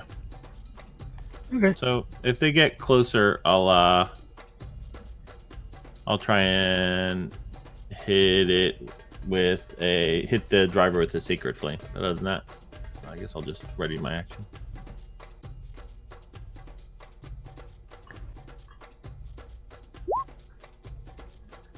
All right, there's a werebore manning this wrecking ball, and he's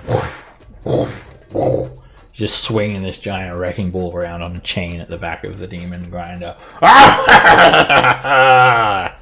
His name is Miley. Get this shit moving! Like a wrecking ball. And it looked like it would just break your face if it hit one of you guys as well. It does not look nice. Zygon, you don't want to get hit by that wrecking ball, trust me. Where is this wrecking ball? Where is it? Sorry, I have to see. The last guy's holding it or using it. Yeah. Over here. All right. I am far and can't really do anything, so at this point I'm just going to take the dodge action. Okay. Good move. Perrin. I'm gonna go after the driver again, I guess. No, you take the boar. I'll take the driver. Hopefully. Okay. Take the boar. Alright, you going for the guy who was driving, Ragged Dragger, the one you hit last time? Yeah, Ragged Dragger, the one that. And that hits him. another arrow. Just it's pretty far away, so you just see it. Like not a lot of detail with what you see.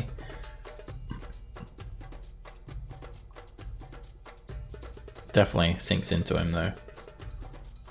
And I missed. that arrow just gets absolutely shattered on the hull of the demon grinder. Are you adding your bless in there? Oh no. 11. That does hit. Thank you for the bless. And the Thanks for arrow the catch ahead. hits him in his side, and he's starting to kind of ragdoll around a little bit. Oh, fuck, I'm hit! Ah, fuck him up!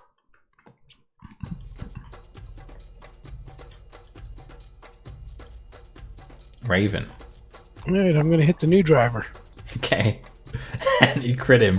Push him back. Is that You just hurdle this were-rat back into the guy manning the wrecking ball.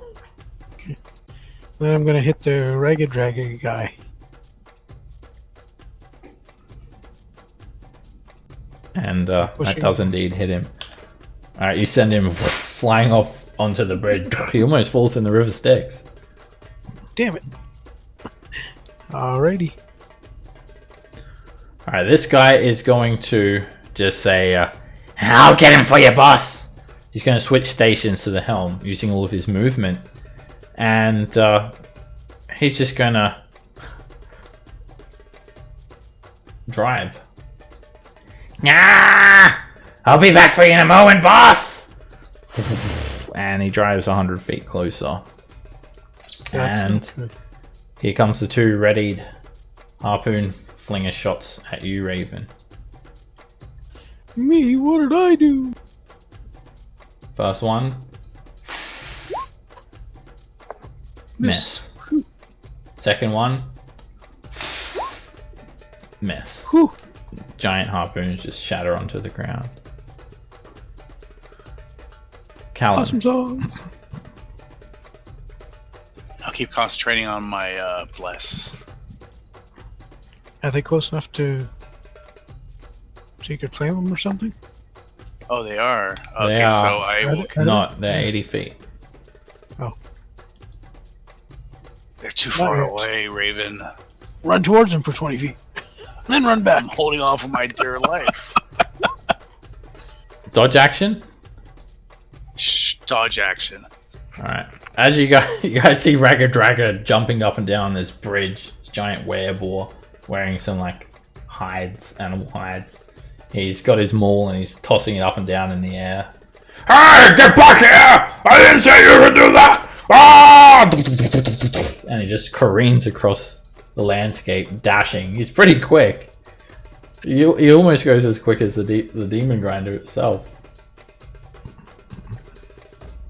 Yeah, get him! Get him! Oh, Lulu's just doing some shadow boxing in the air, flying around, giving some support. Alright, this wereboar lines up Raven again with a harpoon flinger. And he's gonna fling. Fling. Miss. That arrow, it's basically a That giant would hurt. spear. Flies right on by. Bargle.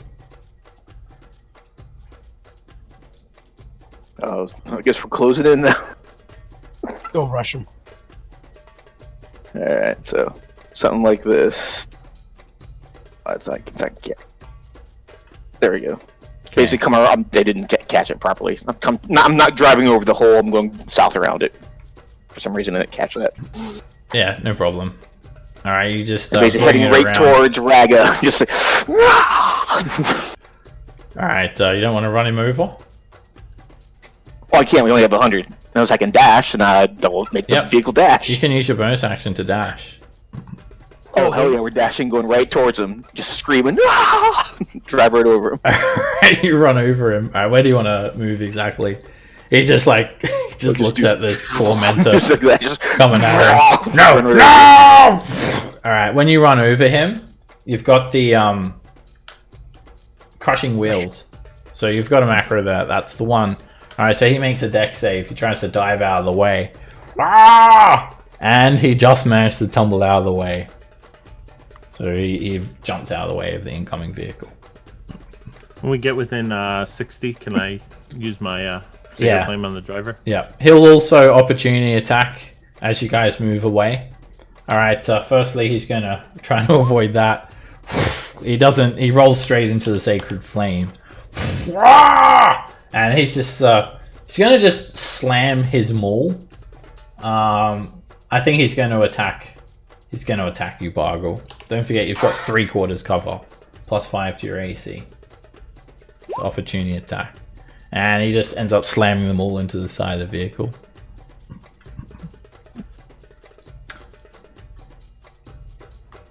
Alan, dear. I will move. 70.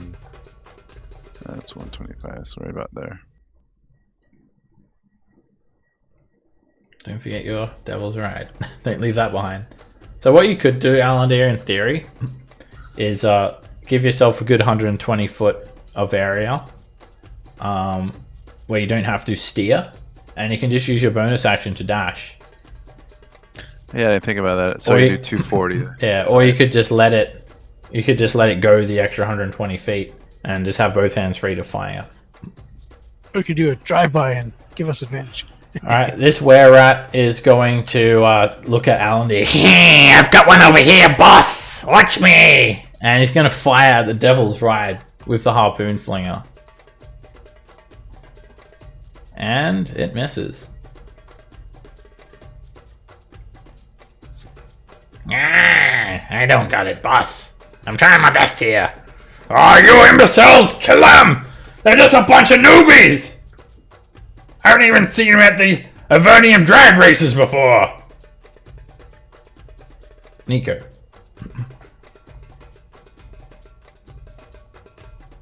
Okay. I'm just gonna... The guy that's in the... I'm just gonna hit him with a... just a regular Ray of Frost right at the Raga Daga Naga. Raga Draga! Oh! And a shard of ice impales his leg, bursts out the back. He's hobbling around there, hobbling around. Oh, fuck! Fuck! Fuck! Just grabbing his leg, just screaming. Oh, they got me! Don't worry, boss! I'm gonna wreck him! And he's just swinging around this wrecking ball again, this guy. This wereball. Zygon. Zygon, I am the leader. Hey! Fine. All right. Yeah. Let's blow shit up. That's right, Fireball, Zygon. please. Burn these wannabe warlords. I am the warlord. Do as I say. Hey! Alright, should be All alright. right. Just hit him. Yeah, I think I'll hit them all. Okay. These vehicles Yeah. are immune to fire damage as well, so you don't have to worry about destroying the vehicle at all. And Ragadagger just runs around on fire until he's just burnt into bacon. +2 AC on these guys' saves, or +2 dex because of half cover from the stations that they're in. Both werewolves. Alright, this guy with the wrecking ball, he gets all burnt up. The other one does manage to kind of duck a little bit. And now the were-rats. The closer were-rat, he ducks, getting half cover. It doesn't help him none. Because the DC's 21. Ah! Boss, it burns! Ah! I'm sorry! The were-rat cries out in agony. And then finally the driver, he literally just catches on fire. Like they don't kind of realize he's completely burnt. The vehicle will just keep on moving as well unless someone jumps in it, which I don't think anyone gets a turn beforehand. So you'll just see like a burning were-rat just careen off into this direction. Next turn. To the I think Allinger can get it.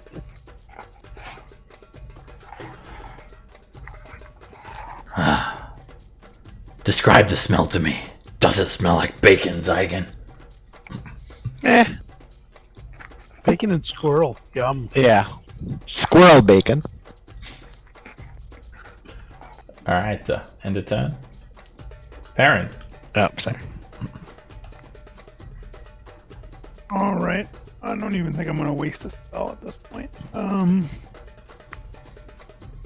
I'll trim off that werebore in the back here. The other one. That's a hit. An arrow just slams into his side. I have to remember that I'm a rogue. I don't think I would have got any sneak attacks right. Only if you have advantage. Given that.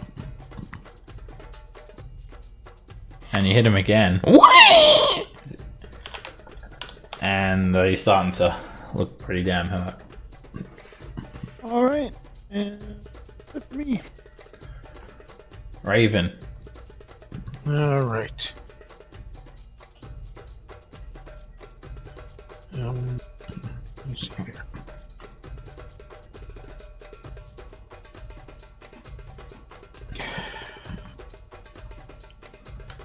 I suppose I could run and dash and try to get him out of the driver's seat. Costs half your movement to jump off. Okay. If the vehicle is in motion, then that will require an acrobatics check to land safely. All right. Can I push a corpse out of the driver's seat with a hit? All right, I'll hit the were-rat with one. And you miss him. You hit the cover. Yeah, I'll hit him again. And miss again. You do miss again. All right. And then I'm going to use half movement to jump down. Alright, this is a moving vehicle, so make an acrobatics check. Okay. Forgot it was moving. Oops. Alright, you leap out of it, and Okay. that's gonna hurt a little bit. Yeah. You fall prone, and you take 1 bludgeoning damage. You just kind of Alright. do a bit of a roll. I used my other half of my movement to stand up. Okay. Very graceful. Yeah. That's it. Yeah, I didn't spill a drop of my drink. It's like John Candy at Red Lobster. Alright, this werewolf's lining up this wrecking ball, but then they look over. Yeah, bring him around! I've got him now! They look over and they just see like the driver is literally just a ball of fire. Ah! They scream as the demon grinder just... It heads 100 feet in this direction, as it does without a driver. Oh crap. Looks like we're not getting that. It's going Lulu, grab the straight, wheel. straight for the river Styx. Okay! She calls out. Callan.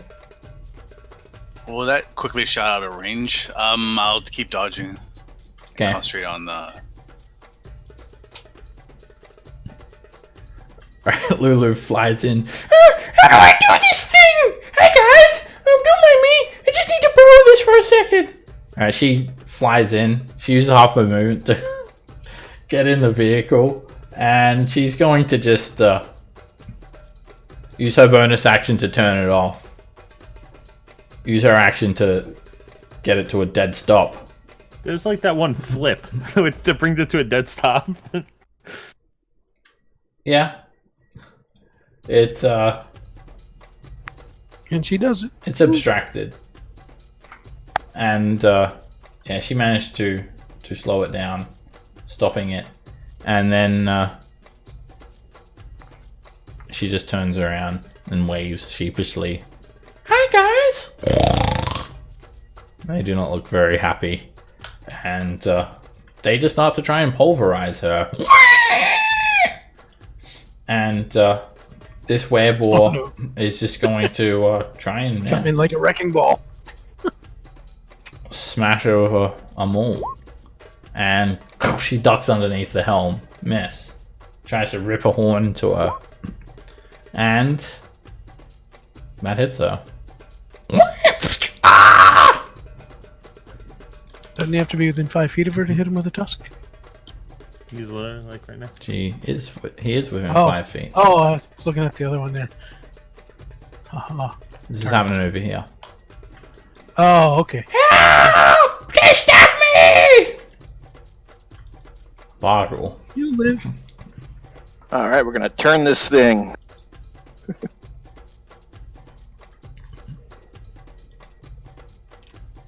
Alright. You look like you run over Raven just then. I'm gonna dodge.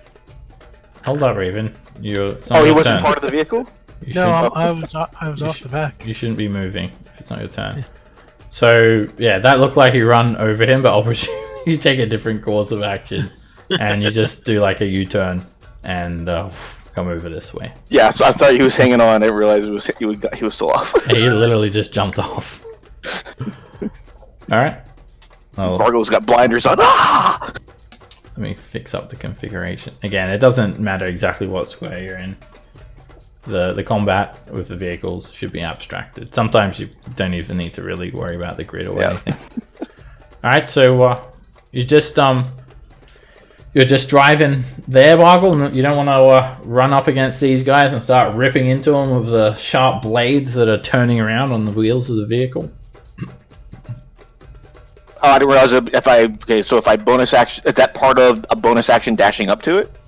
When you move within 5 feet of a creature that isn't prone or another vehicle, then you can rake the creature or the vehicle with the protruding blades. We're gonna do a drive-by. That's the raking scythes. Alright. You do a drive-by then. Alright, it'll be like this. So this vehicle actually takes up 3x3. So you just rake it up against this guy, and the vehicle. So you should have a raking scythe. That's the one. Oh, it has to be one target. I don't think it has to be one target. I don't know why I wrote that. Is it one person and the vehicle, or one or the other? Like if he hits that, does he have to hit the vehicle too? It's you can do whatever you want. You can do everything. So alright, they're all gonna make saving throws. First the wereball. 6. It slashes up. The vehicle is magical as well, overcomes any resistances. All the weapons are magical. So these raking slices start turning him into bacon rashers. And then you'll need to just move up one more square to get that wear out if you want. This is for the demon grinder. Oh yeah, yes.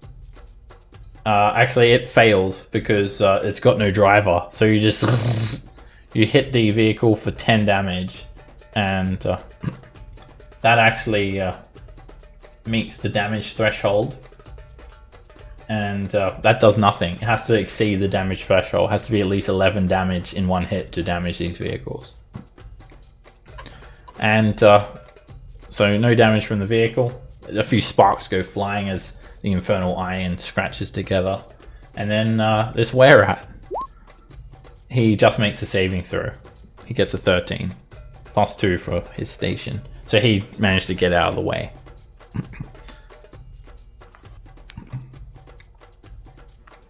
Alan, dear. I'm going to move up. So this should be about 110. Can I hit him with my sword? Yeah. I hit the word board with my sword.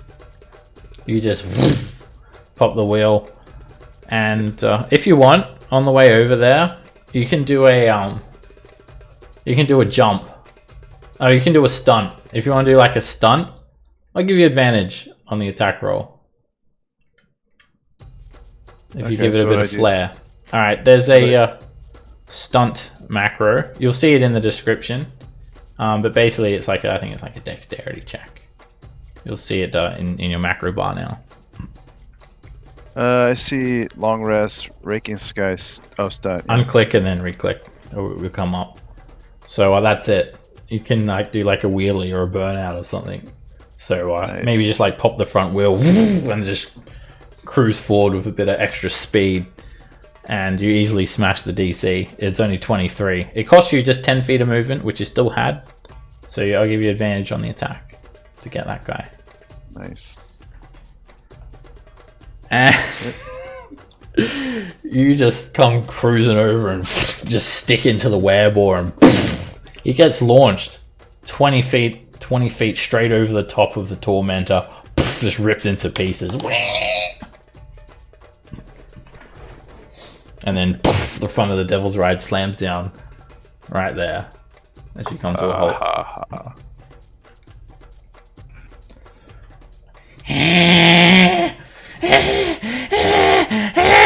You're gonna pay for this! This guy's gonna jump into the wrecking ball station. Die! And he's gonna try and wrecking ball you, Alandir. He swings around this massive thing. And you can uncanny dodge it. I think I get half covered. Oh. Oh yeah, you gave me half cover. Doesn't it? Just wait. I think it gives you 3/4 actually. No, it's only half for the. So yeah, it puts your AC on 19. I guess. You want to uncanny dodge that? Absolutely. All right. If that does hit a vehicle as well, it's double damage. So it will destroy your Devil's Ride in one hit. But he goes for you, and he just smacks you for 15 bludgeoning damage. Just kind of clips you a little bit with it. Nico. Okay, so we're still moving though, right? So if I wanted to hop over there, it would be... Yeah, unless Bargle uses his bonus action to turn off the engine and his action to bring it to a stop. Presume you're always moving. Okay, I will, I'll just, Thorn Whip the Were-Rat. Ah, that's it. And it's a narrow miss. It's a miss. Oh, yeah. Was I one of the blessed targets? Yeah. Oh yeah, you've got bless. Add that on. 15. That's a hit. Key. Pull the Were-Rat. Alright, you just wrap the whip around his neck. Then yank him over. And he just... He's churned underneath the wheels of the vehicle. Just turned into minced meat. Zygon. Alright, I can head over there, right? Just going to... You gotta do athletics to You jump gotta do off. athletics to jump off, and Well, you you- take half yeah. movement to dismount. You wouldn't have enough, like, depends on what you want to do. Like, if you want to jump from one vehicle to another, that's possible. It would require an athletics check to jump and an acrobatics check to land safely. Okay. And where we're positioned, I can't really hit them, right? With Your range is not altered by being in the vehicle in any way. Okay. So each square is still 5 feet and whatnot. Yeah, the athletics check I'm not worried about. It's the acrobatics that I'm going to flub. So yeah, I'm just going to chuck a javelin, I guess. It bounces straight off of him, doing no damage. I'm invincible! Motherfucker! He says. Rude. Aaron. Rude.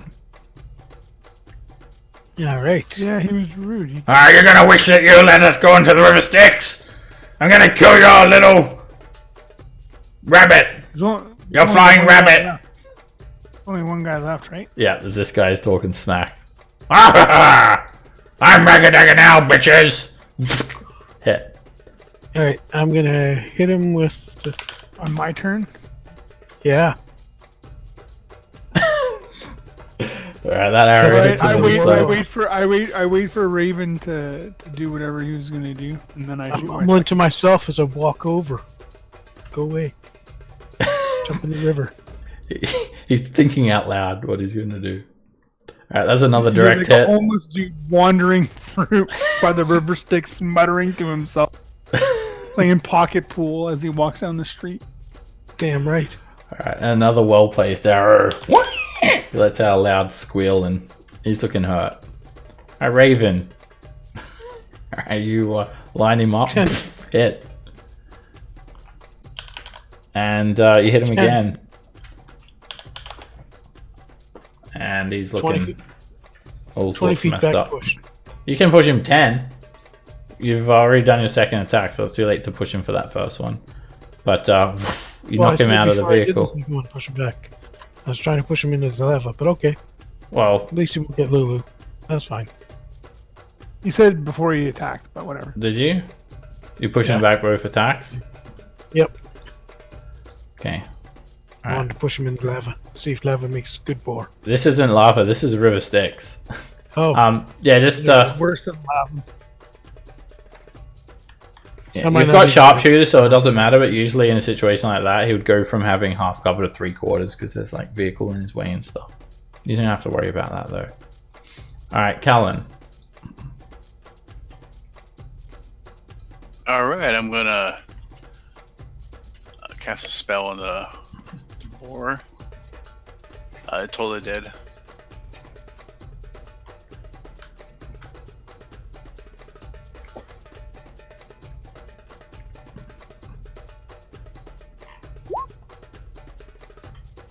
All right, he lets out one final squeal before his tusks fall out. The hair falls out of all his fur falls off, and his face just melts, and he looks like a 10-day-old skeleton by the time he drops to the ground. And Baldur can stop that vehicle from careening into the river Styx on his turn. well, it stopped anyway. Only if he stops it. Otherwise, it'll Oh. go into the river. Stop! Yeah, I'll stop it. Maybe Circle back around. maybe he's had it. Circle He's back sick of- around and Too many Sick of trips. Avernus. no, Burgle's like he's a kid in a candy shop right now. Like, Just go and He keep goes on like running full out over him. Thelma and Louise right into the river Styx. Alright. You've defeated your first warlords. Congratulations. Time to see what they've got on them. Woohoo! We'll take a 10-minute break now, though. Give you the loot when you guys get back, and guess what? You've now got a demon grinder. Way better than both vehicles combined that you already have. See you guys soon. Yay, demon a grinder. caravan of this shit. That's right. No, that's not the caravan. That's the Mack truck. When it stands up, the back half disappears.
back.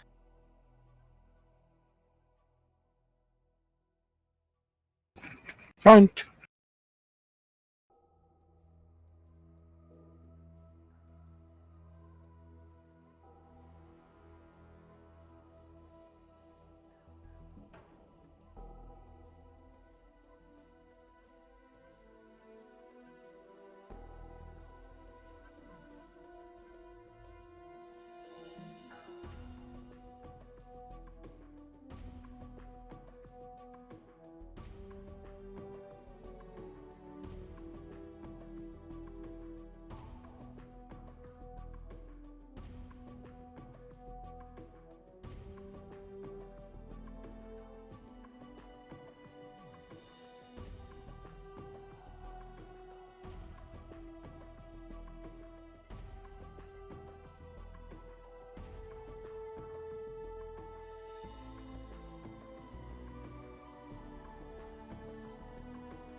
Hey guys. Hey, Hey, How's everyone doing? Oh, low. pretty Hey, good. older. good. So good looking. Doing good. Alright, so you guys have rounded up these corpses and checked to see what they have on them. They don't really wear armor, these guys. They just kind of wear basically like padded armor at best. Animal hides. A few little skull trinkets on their belts. Other than that, their weapons are somewhat decent. There are 3 mauls. None of which are magical, but hey, it's loot. And the were-rats, they have short swords and hand crossbows.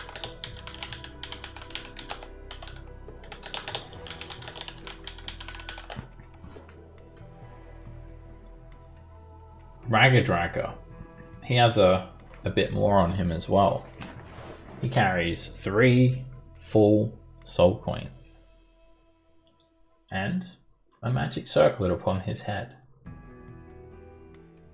which he never got to use. You also notice in what looks like blood and viscera painted onto the side of this demon grinder is the word gore guts.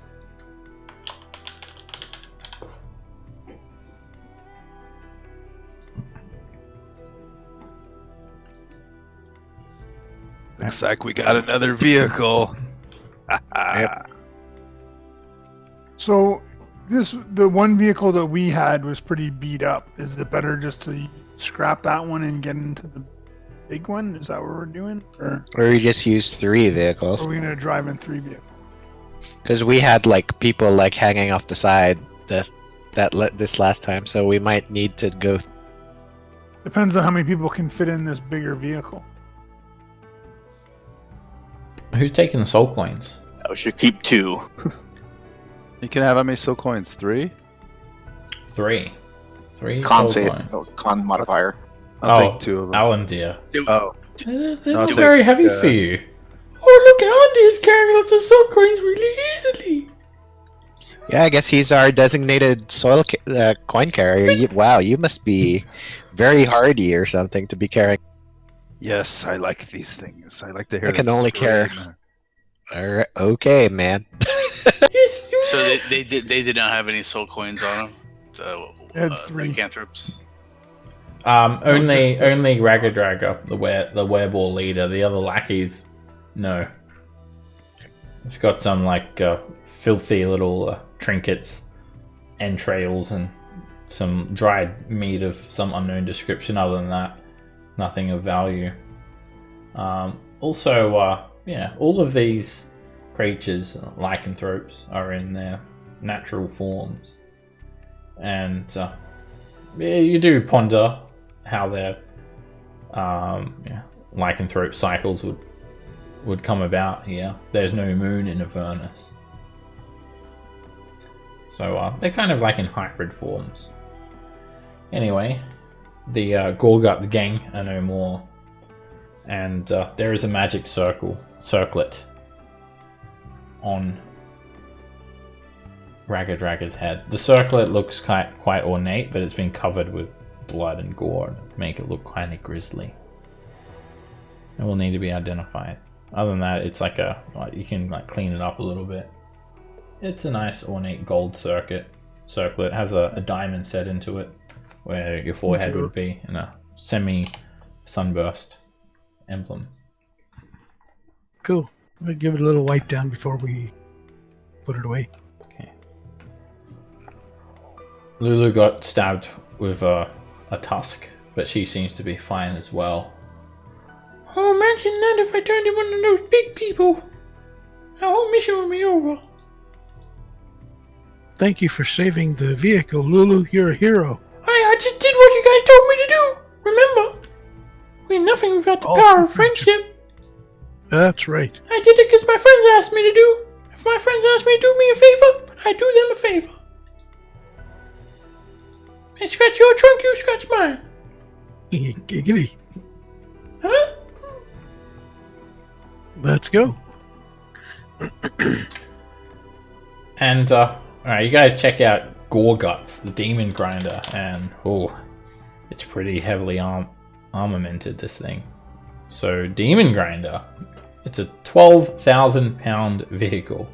It can carry up to 1 ton. It can carry 8 people.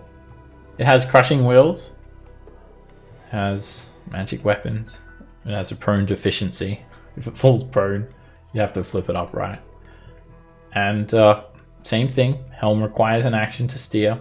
Now this thing has a chomper. The maw at the front of this thing, what it does is it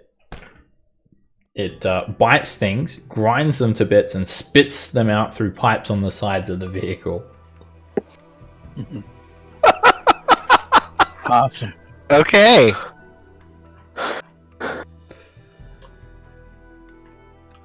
I'd So- like to call dibs on the on the magical chompy You're gonna draw it?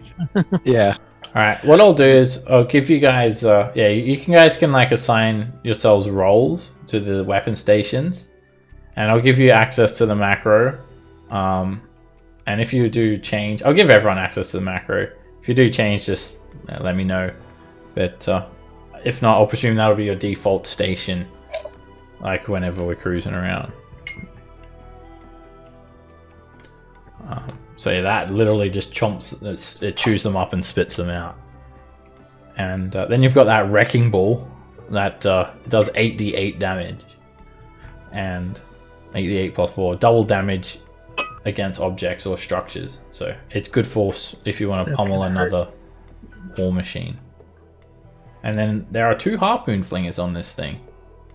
And they have, I think they shot like, what, 3 harpoons? There's 17 left.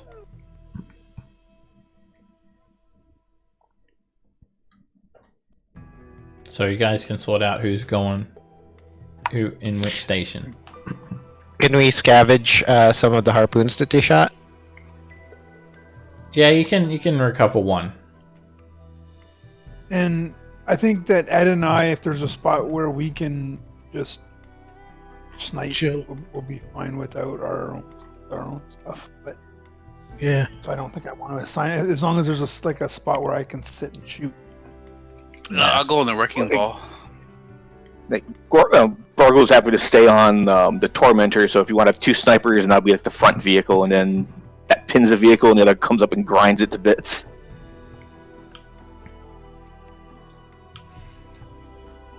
Alright. That I'll works. stay on I a double guess- ride by myself.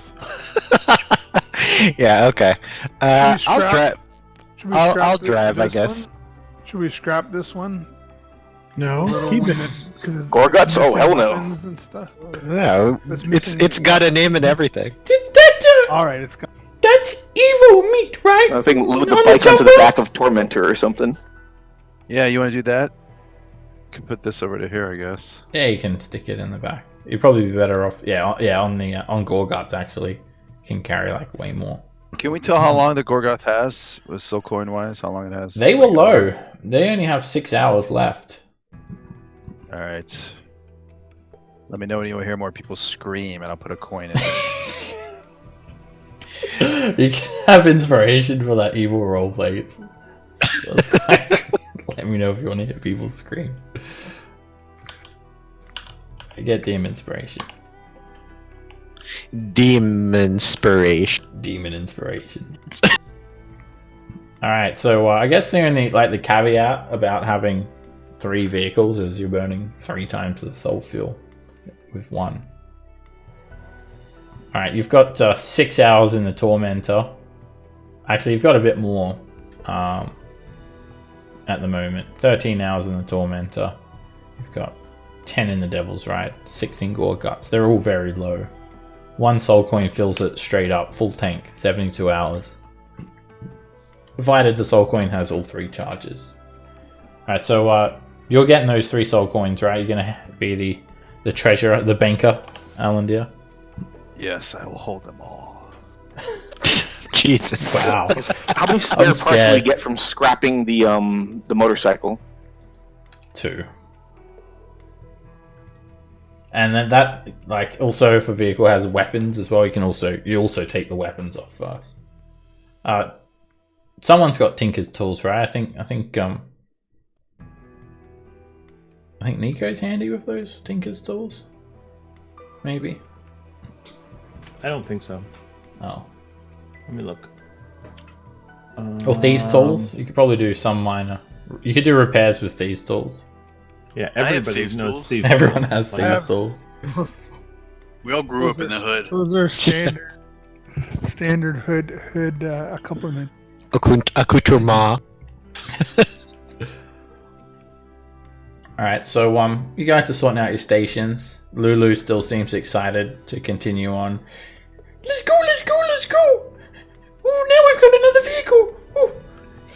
So who's driving Gorguts? Did we find out how much I'm driving! gas was in that? Lulu jumps in. Yeah, I think 6 hours. yeah, 6 hours on the big one. I got this! I think it's 6 hours and then 13 hours on the other two, or something like that. All right. So, Yeah, I mean, shit. heads on out. I'll drive. If no one else is volunteering, I'll drive the big vehicle. Oh, you don't trust me? Okay. I've got shotgun. Bargo will drive. He doesn't care either way. He thinks the idea is we should keep 2 vehicles at least. So, so if you have a problem with one, strip it, switch to the other, so we're not stuck. Well, Yeah, until it's taking resources, there's no good reasons why we don't keep all 3. yeah. Let's keep all 3 until we hit the 6 hour mark, and then we'll figure it out after that. Mm-hmm. Alright. So Perrin and Raven. Mhm. Where are you guys gonna jump in? I want to be somewhere where I can shoot. So either Gorgot. where I was or in the new one, wherever. Probably in the new one. Alright, so drivers get +5 AC. Weapon stations get +2 AC. So Okay, I'll go to weapon station, but I'll go on one of the harpoon stations. alright, harpoon will be here. But I'll just shoot Yeah. my own. Yeah, Shoot my own load. I'll just go ahead and be the driver. Okay, Callan's I on the can be wrecking a- ball. I can be Yeah. on the other. If there's 2 harpoon stations, I can be on the other harpoon station and not. You could probably. Can he still shoot on the from the melee station from the chomper? Yeah, you can shoot. The driver does the chomper. Oh, So I okay. can just be Oh, the wait, passenger I think and so. shoot. Oh wait, is the chomper different? No, chomper's different actually. Yeah. So why don't you? So Perrin, why don't you be the chomper so that if we're in range, you can still shoot, and then if we're melee, you can start eating Alright. them. That's fine. I'll be in the Alright, chomper. and I then thought Al- someone already called the chomper. Okay. Yeah, I move to thought driver. Dragon wanted the chomper. Alan Deer's got the I'm sorry. other harpoon flinger. So Raven and Alan Deer harpoon And flinger. do I need to drive the motorcycle? It's going. It looks like it. It's going on the back of Gorguts. Gorguts can carry a ton. Oh, okay. Ton of So we don't cargo. have That's to use actually fuel. good. That's great. Yeah. That's actually good. All right, you guys are all ready to head on now, and just We as need a you, flag. just as you get situated in your vehicles and you're getting ready to, I'll just move you guys. Oh, what happened? Whoa! Something happened with the vehicle there. Ah! Crash. So 1 sec. Let me. Someone's token missing? No, I just accidentally moved things around. Alright, as you guys are getting ready to take off, you've sorted out your situations. Suddenly, you see this little tributary of the river Styx start to bubble. And you've actually noticed there's like a very evil looking set of archers over here. 12-foot tall. Made of some sort of black stone. Infernal runes glowing. And there is some sort of pad here as well. And this beam of light kind of just explodes out of this teleportation circle. And as a river Styx kind of bubbles, a demon just up and crawls out of the river Styx. And beaming in are also 2 gnolls. And the gnolls, as they beam in, they run. And the Glabrizu kind of... They jump on the Glabrizu's back as it's emerging like a planned attack. And the Glabrizu, this massive demon, crawls out of the river Styx, flanked by these 2 gnolls. The gnolls have blood painted on their face. They've got shaggy white fur, and they have these like necrotic energy swirling around their fangs, swirling around their claws. And So are they attacking it, or are they like forming into Voltron? Or... They have come together. They're obviously on the same side. And these gnolls look like demonic. They're truly demonic. And this creature is huge as well. Glabrezu. It's about 12 foot tall. It's got 4 arms. 2 of these massive pincers. Could cleave a man's head in 2. And then there are just these 2 like regular sized humanoid arms. Balled up in fists. It's got these wicked looking huge clawed feet. And like a mantle around its neck. Ending in black spikes. Red glowing eyes and bent back horns. It just like crawls out of the river Styx, teleporting in with these 2 gnoll fangs of Yinogu, and they're just running towards you guys. Like it really, literally came out of here using its memories. No, it like crawls out of the river Styx. Wow.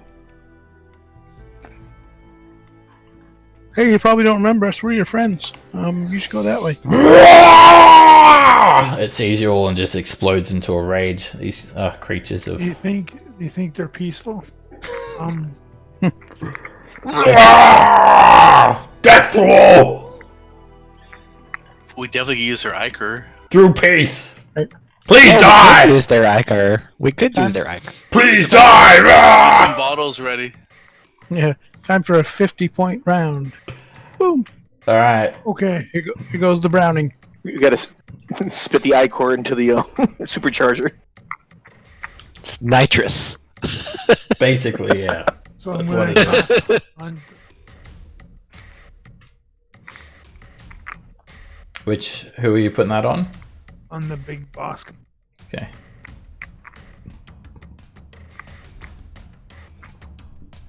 My Huckleberry.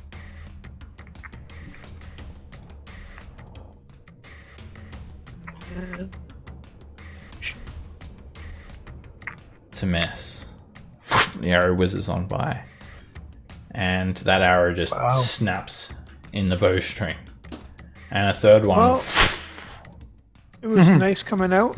Thank you, Joe. whizzes on by. He's not really there. Alright, there's like this spectral target that you've just painted on the Glabrezu. He looks down at his chest. Get this shit off of me! And he'll cast a spell. I was going to ask you for directions, but you attacked me with this cliff. And yeah, he just like murmurs some deep guttural, and he just dispels the hunter's mark. And then he runs 40 feet, and he's just going to try and grab you, Perrin. I'll move him here. He's just going to try and grab you with like his pincer. Say no, thank you. No hugs. And Only give you Corona. Okay. he just pincers you. He pulls you up out of the vehicle. And you're grappled. And he just squeezes really hard. 17 bludgeoning damage. He lifts you up a few feet. He'll lift you up where you And belong. then he's going to try and grab Raven with the other pincer. And he grabs you and squeezes you for 14 bludgeoning damage. Ow. That was his turn. Raven. All right. Doo-doo-doo-doo-doo. Can you shoot me and knock me out of his grasp? Well, maybe. Can't you shoot the Glabrezu and knock you both out of it? Well, That's probably the safer thing. Yeah. But I like the first idea. I mean, I'm not gonna lie. Yeah, all right. I'll shoot the Glabrizu. The Glabrizu beats his time. humanoid hands on his chest. You should be scared of me! Stop talking! That's a miss. As the beam shoots on by him. And 16 is a miss. It glances off his spiky mantle. Oh, let me turn off that plus. Sorry. Alrighty. I just shrug. Sorry, guys. Bargle will help. Alright. See. This is what my plan is. I'm gonna like, run over. Do something like that. Alright. And then bonus action drive through the Glabrizu. Alright, let me just... Alright, so you run over... I'll just do these attacks first. I guess I'll move... I'll do the attacks first before moving the token. Alright, so you're using the crushing wheels or using the raking scythe? Yep. Crushing wheels, so you're running straight over him? Yeah, crushing wheel. Yeah, we're gonna run straight over those two guys. Alright. You just... And the knoll is going to try and dive out of the way. And you run straight over him. Knocking him prone. He takes 11 bludgeoning damage. And then the other one. Yep. And he leaps out of the way. And then... that was 105 feet, so bonus action dash? Yep. Well, yeah, that's it. I'm run over those two, then a bonus action dash in a straight line, and then scythe the Glabrizu as I go by them. Okay. And you wanted to So, like, rake him? kind of over here somewhere. Rake him? Yeah, rake Alright, as I go by. First of all, yes. The first knoll is going to it's going to try and like bite at you. Disadvantage. You still provoke opportunity attacks in these things. And the other one's going to like try and slash at you with a claw. Alright, they both miss. They're a disadvantage because they're... Well, one of them was disadvantage. And now you're doing the raking scythes on the Glabrizu. The Glab. Okay. Correct. Alright, he's going to try and step to the side of that. And you churn him up for 12 slashing damage. And, he's gonna just try and grab you, Bargle. Opportunity attack. And luckily he slams his pincer on the side of the Tormentor. Otherwise, the Tormentor would have kept on going. You just wouldn't have been going with it. Perfect. This is great, Seb. I love it. Alright, Alan Deer. Can I do the harpoon at the Glabrizu? Sure. I don't see it on my macros though. That's because I didn't give it to you. Let me fix that up. Okay. There we go.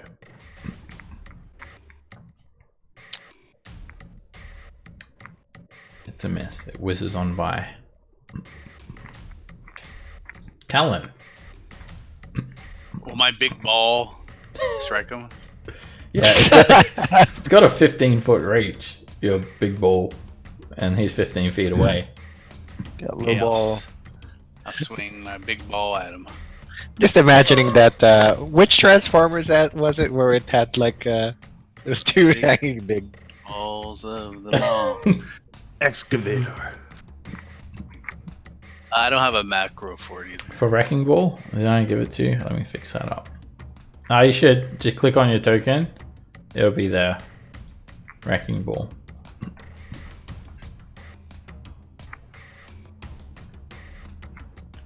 It'll be the last one along on your list of macros. Mine's Guiding Bolt. It says Wrecking Ball at the very end. Yeah, it's a token action. Yeah. Click it. Make sure you have your token selected, and like a heap of bars will show up on the top of your screen, or it could be at the bottom of your screen. It's like a separate set of macros. Bam. And it's a narrow miss. Whoa! The Glabrizu reveals his head back as this massive ball of force just it boots him on the nose slightly, but it misses him. And Nico. I'll try and free our friends I missed. Alright, Lulu just yells, "You picked with the wrong guys! This is the Lulu! I picked a name for it!" She's not gonna get out or anything. Alright, this Knoll just kind of lets out a bit of a chuckle, like a hyena. And it's going to fervently just like kind of leap and jump through the air, taking the dash action over here. Zygon. Alright, so I'm just reading the rules on this.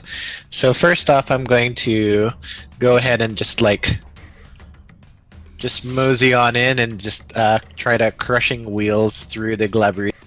Alrighty. Bonus action to turn it on.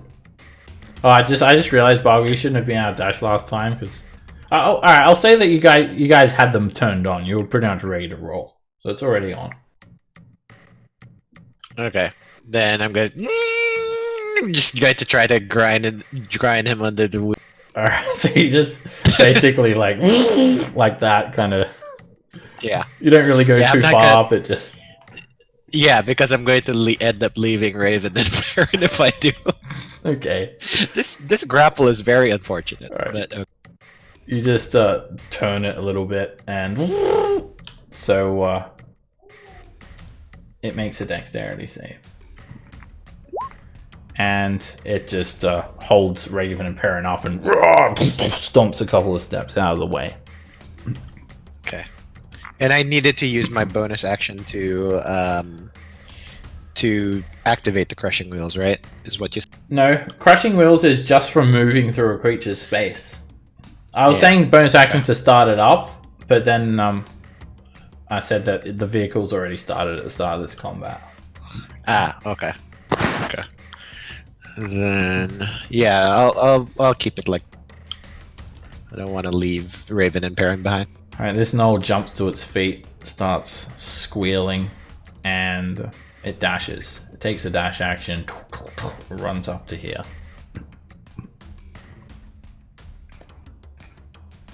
Perrin. Alright, so what are my options? Attack.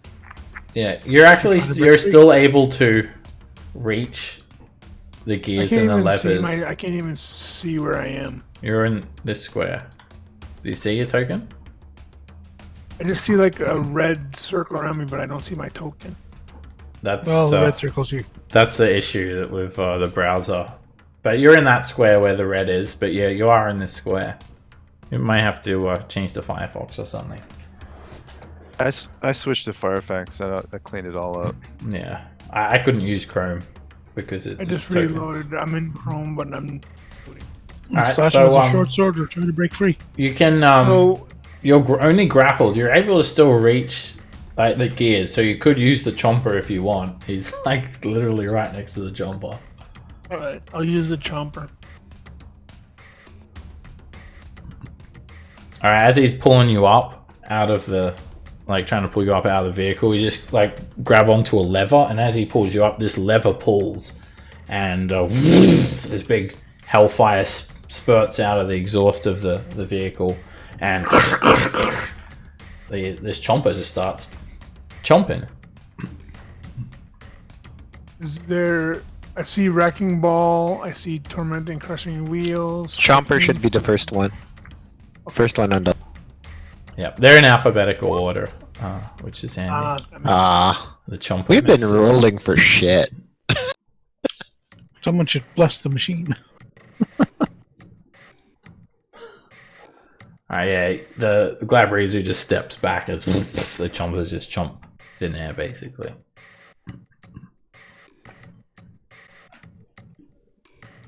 And then can't move. I'm gonna bonus action disengage, and I'm gonna. Alright, this Glabrezu just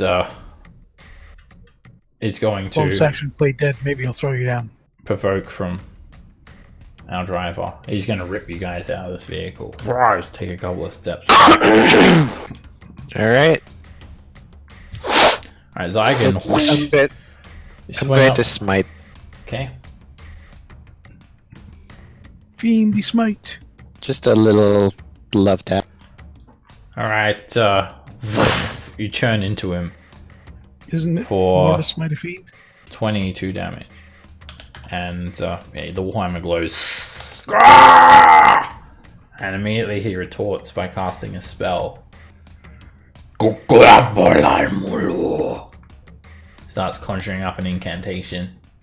And all of a sudden, an invisible force stuns you. Who, me? Yes. Oh, okay. So your driver is now incapacitated. That means if it comes around to Zykon's turn, that vehicle goes in the river Styx, along with everyone in it. Good thing I'm not in it. And then, as he's doing this, he's going to just squash with his pincers those who he has grappled. One on Raven. And he squeezes you for 13 bludgeoning damage. And then Perrin. And he squeezes you too, Perrin, for 18 bludgeoning damage. Haha, I'm tougher than you. And that was his turn. Raven. Alright, I'm going to break the grapple. Yeah, that's it. Crit. 15? Oh, You're not at disadvantage. Yeah. You're Oh, only You're grappled. not within 5 feet. You're not restrained. You're not within 5. Yeah, you don't have oh, you disadvantage. Alright, you just explode him for 22 force damage, and that knocks him back 10 feet. That puts him out of range of you and Perrin, and you guys both just land on your feet. okay, and I'm Makes going to sense. push him back again. Miss. Alright. And then I'm going to...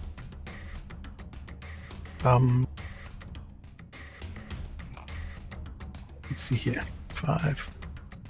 15, so... 5. Okay, can I jump on there and push him out of the seat? You can push him Yes, out. It would take an action. It's effectively a grapple. Oh, okay. Never mind then. Yeah, I'll just stay out here where it's safe and maybe move over to here. Okay. Boggle. All right. We're gonna take vehicle, make a turn, rake that fang, rake the Glabrizo again, and end up over there. Alrighty. You drive by the For knoll the- and The fang, yeah. it chuckles maniacally. It dodges out of the way. Glabrizu will be next. And he jumps out of the way as well, avoiding the raking scythes. The knoll is going to attack you, Boggle. He's going to just try and like jump and bite you as you drive by, and he horribly misses. And the Glabrizu is going to just slam its pincer straight into the side of the Tormentor. And that hits the Tormentor. Alright, the Tormentor, I'll got to do its... It's got 10-20 for its mishap. Yeah, 10-20. Okay, so it does no damage. Doesn't go past the damage threshold.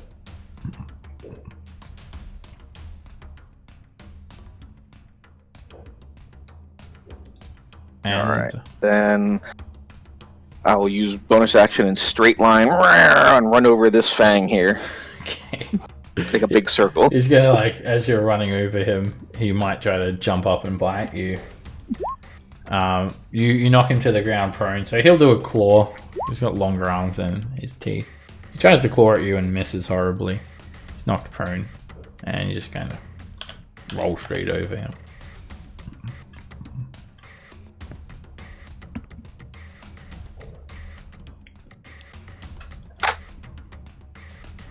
And turn. There we are.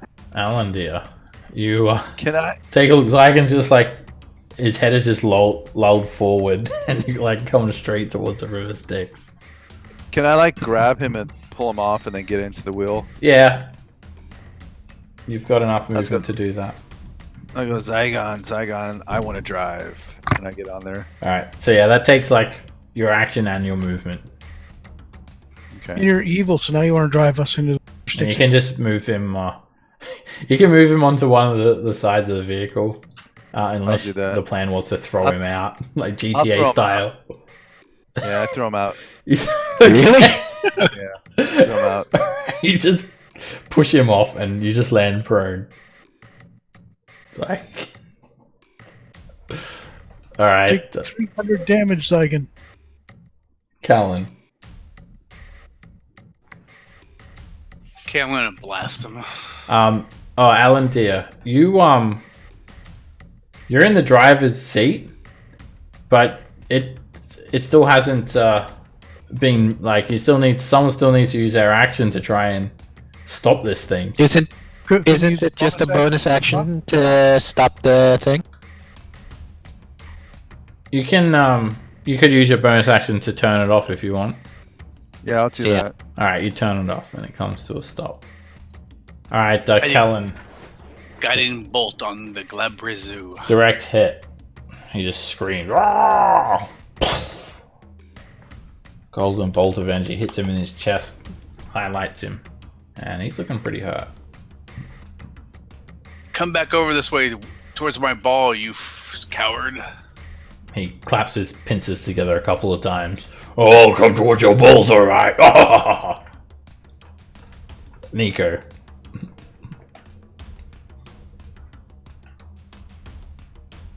Okay, so we got the. Where are we now? You drove over. You're back here now. I thought we drove over to here.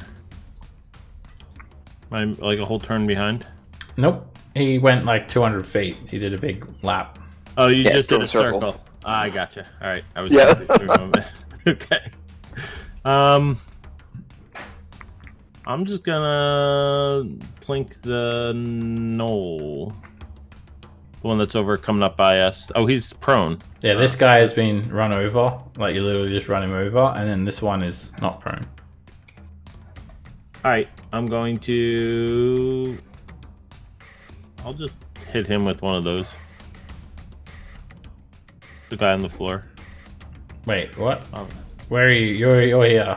Where do you see Yeah. that? Isn't that a 5 foot around you thingy? Word of radius? Oh, I clicked the... I meant to... I was off by one.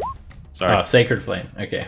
Yeah. He's gonna try and roll to the side of that. All that holy crap. It all looks safe. And he rolls straight into it. As it burns him.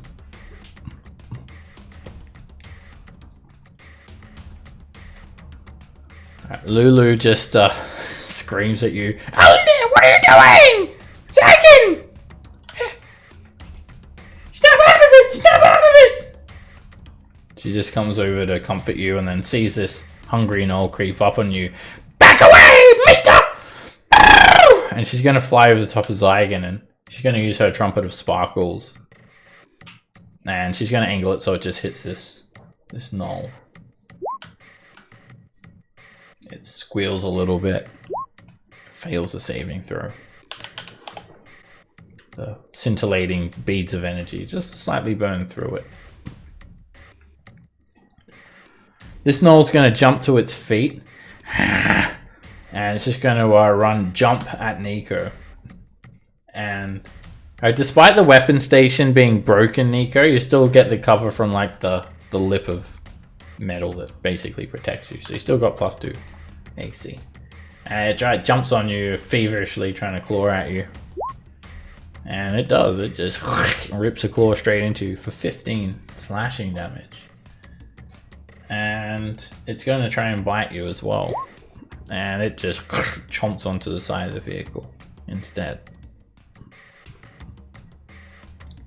Alright, Zygon, you have just been hit by an incredible amount of force. And you can only make a Constitution save to try and get out of it. Okie dokie. Yeah. Alright, that 19's without your bonus, right? Okay. You're Yeah, good. that's. You snap out of it, and you just look up to see Lulu protecting you, hovering above you. Alan Deer, like, looking down at you, like, evil glare. All right. that was. And a hungry gnoll that slashes at Lulu. And Lulu, she's quick. She dodges a 17. And then it tries to chomp onto a prone Zygon. And it's a miss. It just bites your armor. Heron. Alright. Am I still in the machine? No, you got taken out.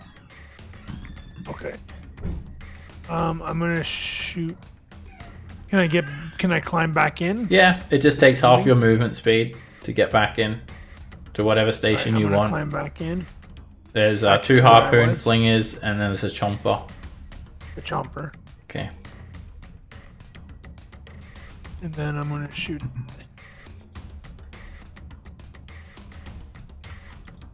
Can you still not see your token? I can't see it. I'll get set up for next time with Firefox. I don't have it on my. That's alright. I moved you. And that is a direct hit. You did have advantage as well, so sneak attack. Because the guiding bolt. Ooh, whole point. It hits a Glabrizu in the chest, and Ichor just starts hissing and dripping down its front. And another direct hit. And the Glabrizu is looking very injured now. Just screams. What? Just yelling in Abyssal. Does anyone actually speak Abyssal? Yep, I do. Oh, you think you could kill me? Yeah. I will return. You cannot kill me. This is not my hell. No, but we can inconvenience you. Ah, how dare you inconvenience me? I came to kill devils, but some meaty little humanoids will suffice. Yeah, we're killing devils too, all the ones we find. You'll not deny me the destruction. I'm going to crush you and your balls. I'm going to crush it all. And he runs over to Callan and Raven. Oh yeah, have a Slim Jim. And he's going to try and grab you, Raven. He pinches you.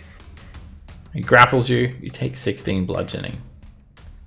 And The treasure is buried. he lifts you up, and as he lifts you up, the humanoid-looking arm just tries to punch you in the gut, and it misses you. And then he does the same thing to Callan.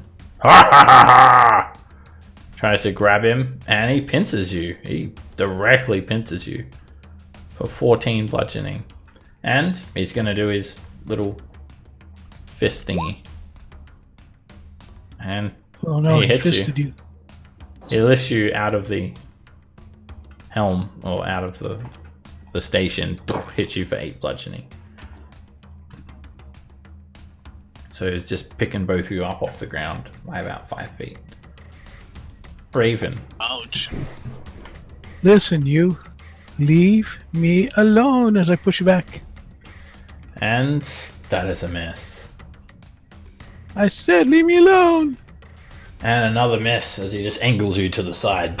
Your beams just shoot up into the air.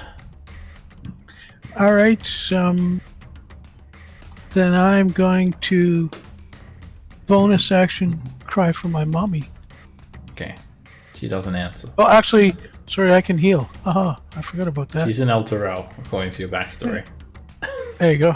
I'm going to give myself 3d6 healing. That'll be the end of me. Okay. Boggle. Alright, I'm gonna pull. If this thing has an emergency brake, I'm gonna pull it and drift and do a 180 and come back towards that knoll. And do something to run over the knoll again and side the Glabrizo. And if I can do another shift around and come back in between them both like that for another scythe pass.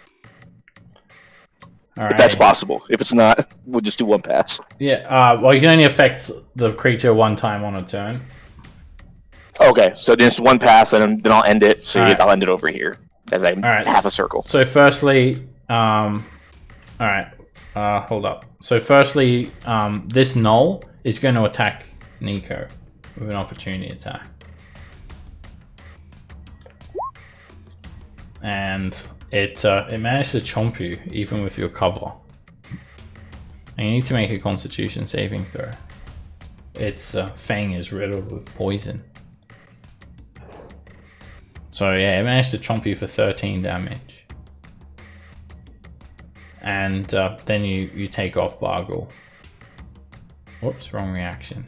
And you're going to Raking Scythe to Glabrizu, right? You're going to drive by it and slice into it with the wheels?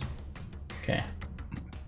Well, both of them, And as the Null and Glab. oh yeah, and the Null. Alright, that was for the Glabrizu. And he jumps to the side. And this is for that Null. The Null, he jumps to the side as well. Gets out of the way as well. And then you're going past the Glabrizu. He's going to try and grab you with... Oh no, he's got both pincers full. He's just going to try and like punch you with one of his little fists. And dook, he just hits the helm. It's a miss. You're +5 AC. And then where did you want to end up? Over here somewhere? Oh, so since I only hit once, I was going to basically end up over here somewhere. Okay. Alright, you bring it around like this. Thank you, sir. Alan, dear. I'll start off and say, Zygon, what are you doing on the ground? I'll save you. Uh-huh. I'll attack the Yananuga with my my rapier, booming blade. I've muddled Alan, dear. He's lost his memory, doesn't remember throwing Zygon straight out onto the ground, laughing maniacally like an evil person. Lulu, don't lie. Alright. And then you just stab the fang straight in the neck, and a big chunk of flesh is ripped out from the thunderous energy. It's almost dead. Callan. Here comes the big ball.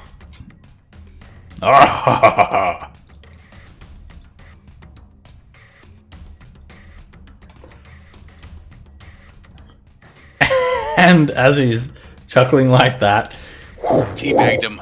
yeah, you just bring the wrecking ball like straight up. It's just like some little kind of like a gyroscope sort of gear that you're using. It's really easy to maneuver these controls, but the wrecking ball just swings like crazy.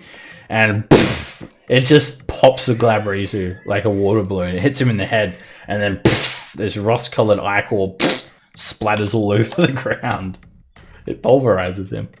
Exactly the amount of damage that you needed. Nico. Okays. Not for nothings, but it kind of hurts when they hit me. I'll hit this guy chilling over here. Oh, or not. That was a miss.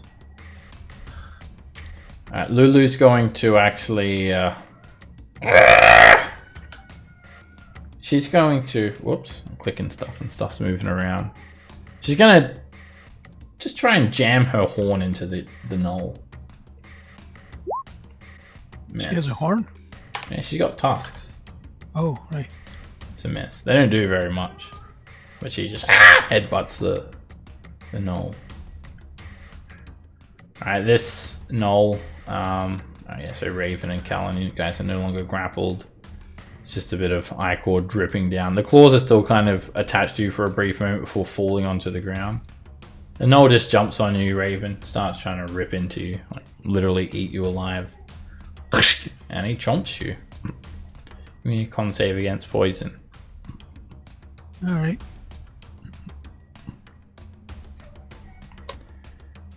You resist the poison, so you only take 6 piercing damage. And then he claws at you, and he misses with a claw. Sweet. Saigan, you can stand up. Yep, I do so. It's like, hello. I'm gonna start hitting. First attack. That hits him, and you just knock him straight down.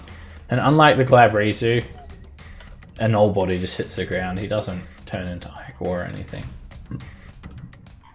Alright, then I guess that's it. Is there anybody still alive? There's one more Knoll. Oh, okay. Then head over there. Hit again. You had to stand up, remember? Oh, that's right. So no hitting again. So that's my turn. Heron.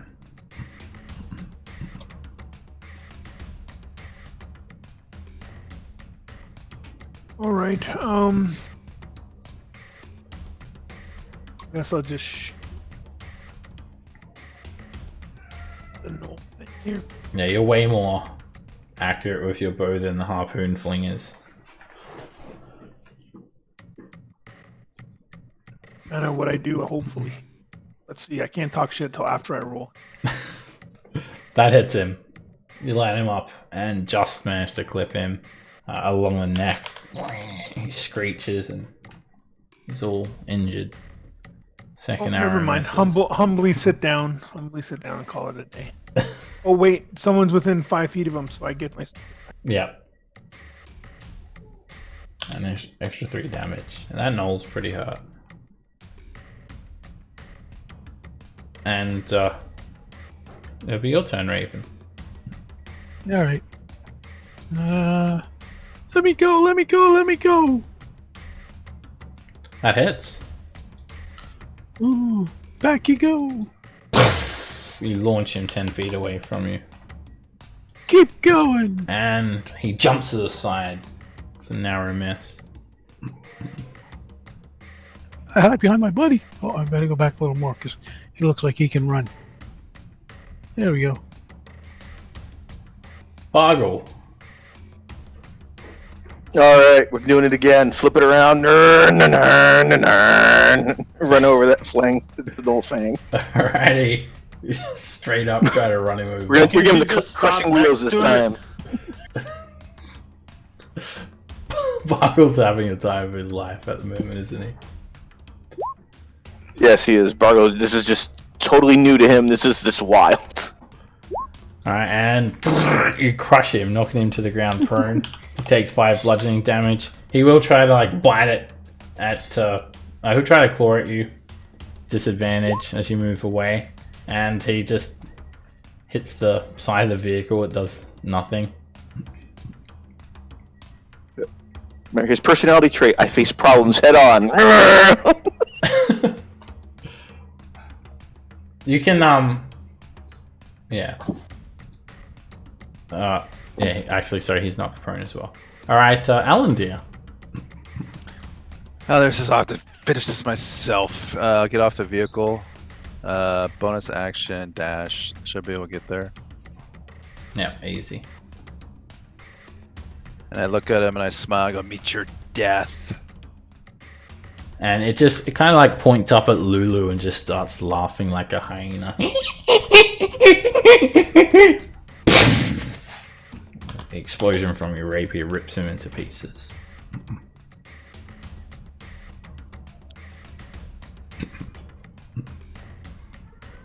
Hurry, get the Ichor. Well, actually, can we strap the Glabrizu to the front of one of the vehicles with some pipes in him and just suck the Ichor out of him as we drive? He turned into Ichor, didn't he? Yeah, didn't he dissolve? Except for the claws. He did melt down upon death. But you can get a few pieces and throw them in there anyway. There's a couple leftovers. So we must catch them alive next time. Knock them unconscious next time. So you can put them through the meat grinder. That's right. Are you sure you didn't turn evil, Boggle? We're fighting evil. This is chaotic good right now. He was born this way. Okay. Yeah, you guys can collect Ichor. It is dangerous to handle. So it's going to require someone who's got good hands. Good with their hands. That leaves me out. Who's all the thieves tooly people? Get to it. I'll go over with my thieves' tools and start working on it. It'll be a sleight of hand check, not thieves' tool. Don't listen to Raven. Well, it's do the same sleight of check. hands. Almost. I think my sleight of hands is pretty good. Hang on. It's well, if you're proficient with sleight of hand, it will be the same check. If you're proficient with thieves' tools. I am proficient in sleight of hand. All right, Urzoth has just scooped it all up in a vial. You guys have some vials, maybe an empty potion vial or something. Or you could use your water skin. Either way, What if he eats through it? Just don't drink from it. you managed to get some I got 2 empty vials for. type 3 ichor.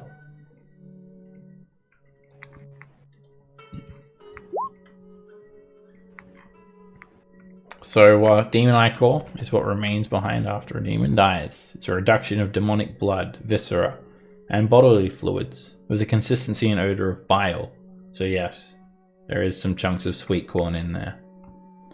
Yum. And, yeah, don't come into contact with it. It'll warp your flesh. So, this type 3 ichor, if you pour it into the war machine's furnace, it gives it a 50 feet bonus to its speed for 1 minute. But at the start of every turn, the drive has to make a d20 roll. 1 or 2, and the furnace ruptures, which like slows its movement down basically. Is that like blowing the engine? No, it doesn't. It doesn't completely blow the engine up. I think it reduces the speed by 30 feet. It could maybe do some exhaustion as well. It'll probably stop their exhaustion too.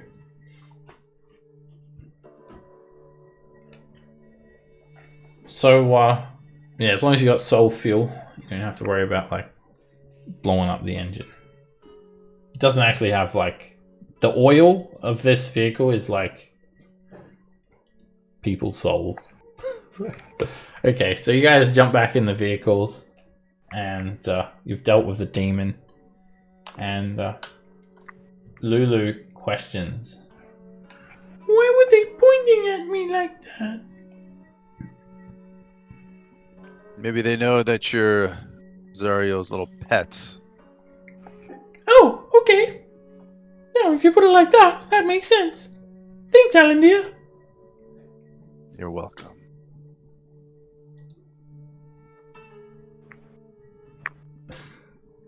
So yeah, she's just completely oblivious to this like evil tone that you've got. You do remember her saying that the demon lord Yinogu wants to destroy Zariel's sword, and he hates it as much as he hates her, and that Lulu had fought him once, but she doesn't remember where. Anyway, it's time to get going. You guys head away, continuing on to Harriman's Hill. And you've been traveling now for 6 hours, or close to 6 hours. We'll say 5 hours. This is alarming because Gorguts is down to 1 hour left. I'll put a coin in it. I throw a coin in it. Lulu looks. What do you do with that coin, Alan, dear? She like looks over your shoulder. I'm not looking. I'm using it. I gotta use it to keep the Gorguts running. Oh, is that a soul coin? Yes. Oh, Yes. is it like the same as freeing the soul? Yeah, when we put it in, it frees the souls. The soul will feel no more pain ever again once it's done. Make a deception check. Okay. I think you should get advantage for her naivety. The fact that she doesn't realize isn't naive enough. Oh, okay. Oh, you're a real swell guy, Alan, dear. I'm glad I'm friends with you. Yes, I am. We should have ice cream later. Do you reckon they have ice cream here? I love ice cream. Evil ice cream. With the emphasis on scream. Ice cream. Oh, I do too. Alright, when you throw the soul coin in, the engine flares up and you hear horrid screams for a brief moment. Disembodied voices escaping the engine as they are destroyed. And Gorguts is completely topped up now. You guys can all take a short rest during this time. And it's a lot easier traveling in vehicles. You don't have to worry about that, like, forced march. I'm trying to scour the Avernian landscape. And if you guys want to do anything else with 7 hours, then you're welcome to. Because that's how long it takes before you reach your destination.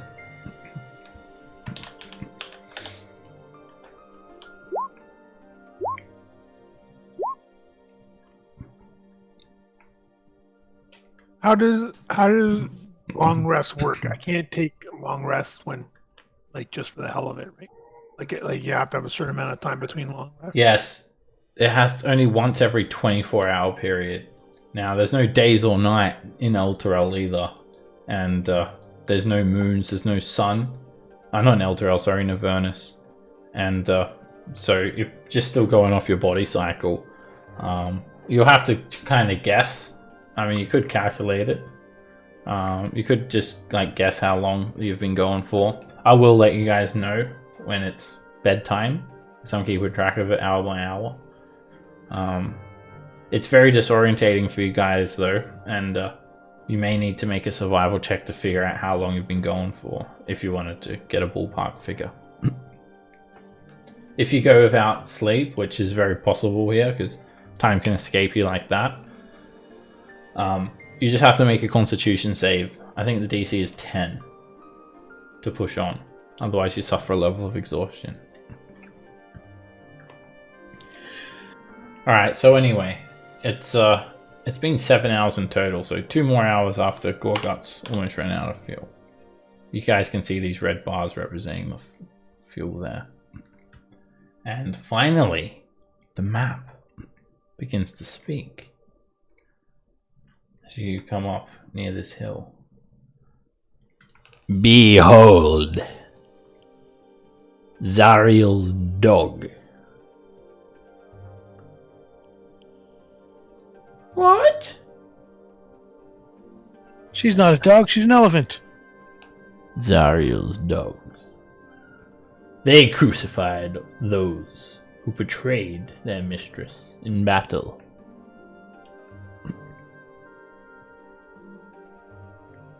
And there's a hill, of course.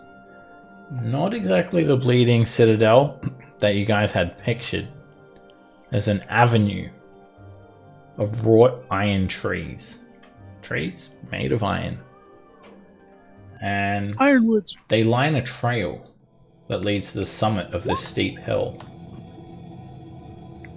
You can see anguished knights. They're Hell Riders. They're impaled on the tree's metal branches. Their bodies are writhing in torment.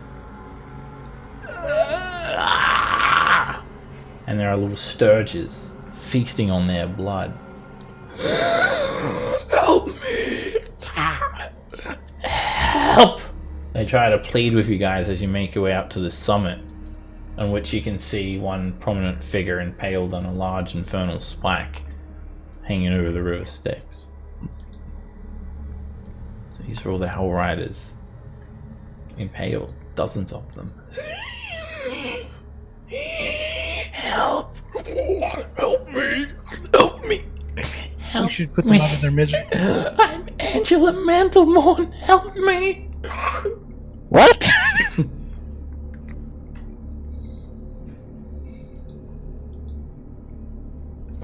I mean, is there ways that we can help them? Can we go pull them down? Try and... Yeah, there's like the boughs of the trees are literally just like impaling their chests. Like someone stabbed a sword through their chest, gone through, straight through, and came out the other side. Their fate is determined. Let's headbutt and get the sword. Don't worry about them. I mean, it doesn't have to be determined. If we pulled them out, they could help us then. Yeah. They're weak. Their fate is sealed. Oh, no, don't be like that, Alan dear. Look at them, they're being tortured, they're stabbed, and there's like big mosquito bats drinking urine. They don't deserve this fate, no matter what they did. And one of them's named Angela Mantelmorn. She's not actually saying help me, she's just saying I'm Angela Mantelmorn. Are these sturges in Are they? at ground level? No, the trees are about 9 feet tall, and they the sturges, you don't really think that they're going to bother you too much. They might, but they're like, most of them are pretty heavily bloated, and they're at about 9 feet where the bodies are, 8 or 9 feet, and yeah, they're just attached to like all these Hell Riders. So, do you want to try to pull them off and help them? Yeah, that's my plans. Yeah. So I'm going to try to I'm going to see if I can start running some over to try to shoot them away from the body. Nico, use your thorn whip to pull them off the trees. As you Fireball! As you guys jump out of the vehicle or get ready to help, a voice comes out from the summit of the hill. Do not free them. First, free me. Free me. Who are you? I am a devout Lathander. My name is Jander.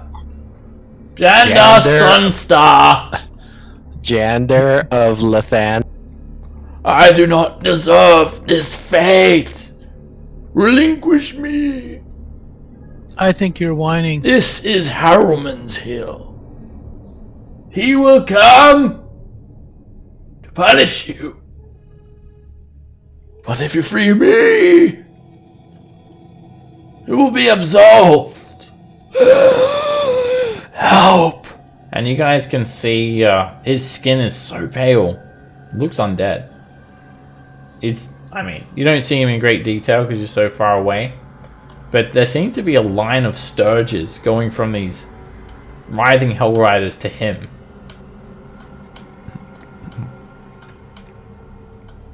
Some of them land on him. Seem to be like drinking his blood or something. Yeah, I'm gonna go closer and take a closer look at him. We guys try to help these guys. How far away is he?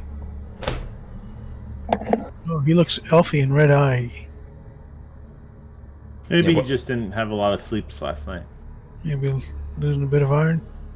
See, that's 65 feet to there. Be careful. He might have signed a contract with the devil. We'd be breaking the contract. Yeah, he might be a devil. Who knows? I'm no devil. Are we getting off the vehicles? I mean, I'd like to go try and help some of these peoples out. And This guy's closest. Let's help him first. Move me from the spike! Cut me down from this accursed place! Eventually. I can help you with whatever it is you want. Do you know where the Sword of Zariel is? We're just going. I fought with Zariel! When? During the time of Elder Gods, Liberty. Hey, Lulu, do you know this guy? Maybe. I'm not sure. I can't really see him too well. He's kind of far away. I don't know. If he says he's so let me try to get him down. Right, he's over here. Oh, I don't care about we'll that get him dude. later. Here. I want to get one dude that's hanging out over here. Okay, yeah, there's just an arrangement of Hell Riders here. And, Yeah, we pulled him down. Alright, so you can climb up the tree. The tree is completely made of metal. And there's plenty of branches for you to climb. You don't need any ability check. And did you like just the closest one is a female Hell Rider? And yeah, it's gonna take an athletics check to try and rip her off. Like she's been impaled through the neck, through the chest, through her legs, and she's just kind of writhing in agony. So it'd be an athletics check to try and actually take her off the spike. You pull, I'll heal. Giggity. You guys can work together so someone could have advantage. There you go. I'll help pull her off. Alright, Nico, you got advantage. I'm still not very strong. Athletics, you said? You do it with the power of friendship! And she has a sigh of sweet relief come over her face. Thank you! Forgive me, Zariel! She says. And as you pull her off, she actually just turns into ash. Disintegrates in your hands. You hear a hiss almost as if her soul was finally being put to rest. Alrighty. And 7 Sturges start coming towards you guys. Not this one. This one looks like he's coming towards you. And then he just does like a 90-degree turn. So, we'll roll initiative. Fools, I told you to leave him alone. Well, at least this way they're not like in agonies for all time's sakes and whatnot.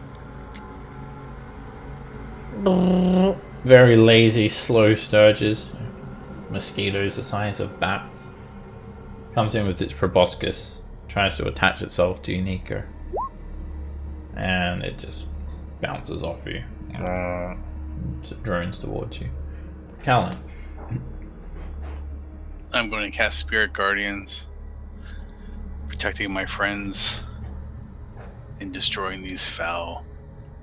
Hooray! Alright, with the Spirit Guardians, you just... Friendship! It just melts all the Sturges instantly. You don't have to... Are you killing all the people in the spikes too? No. No, I'm going to protect anything, leave everything alone but the Sturges. Okay. My coins. Yeah, that you just run up with the Spirit Guardians, all these coins just start flittering around you. And it just melts through all the Sturges. They just die instantly.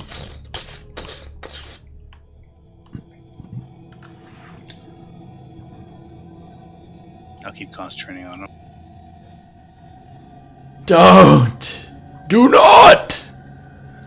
Harriman will be back! He will punish you! Come to me! Leave him. We were part of a host of warriors that joined Zariel in her assault on the 9 Hells! I'm a Hell Rider. I am their leader. Please! Ow! And as you guys have observed a little while, it's almost as if the Sturge is actually pumping him full of blood from these other Hell Riders.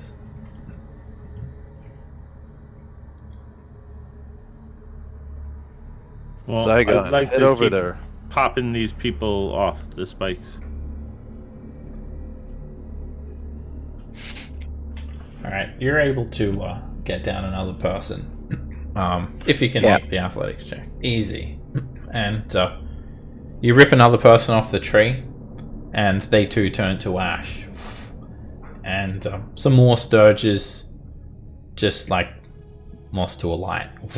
They just move into the Spirit Guardians basically and get melted away. Maybe we should try healing them before we pop them off the spikes. I go up to another one and give him a great berry. Stop that! You're a fool! These are crimes you are committed! Told you guys. Crimes to free people? Like, I was already not inclined to trust you, and then you say that shit? There's laws here we have to follow. If you don't like them, even if we don't like them. Alright, you guys climb up to the next tree. And I give him a good berry. You give him a good berry, and he doesn't even try to like bite it or anything. He just looks at you. He's got like bloodshot eyes. He's covered in blood. His armor is sundered. He looks like he's been through a war, and yeah, he's been crucified. He's screaming, and when you rip him up out of the tree, he turns into ash. Soul is released, and the Sturges have just started kind of. They don't want to get melted away anymore, so they've started to not come towards you anymore. Yeah, can I actually... So, we're mostly just freeing their souls at this point, right? So, Yeah. Yeah. As you guys are doing this, Lulu edges forward. I've got to talk to this guy. Maybe he knows where the sword is. I'm gonna jump on the motorcycle and head over there myself. Okay, you grab it out from the back. yeah, I'm going to just like idle the car next to these guys. Just like... Okay. Is this like a ramp up? It could be a ramp. I'm gonna drive up and jump over to the other side. Alright. That would be a risky stunt. So go ahead. You can make a stunt.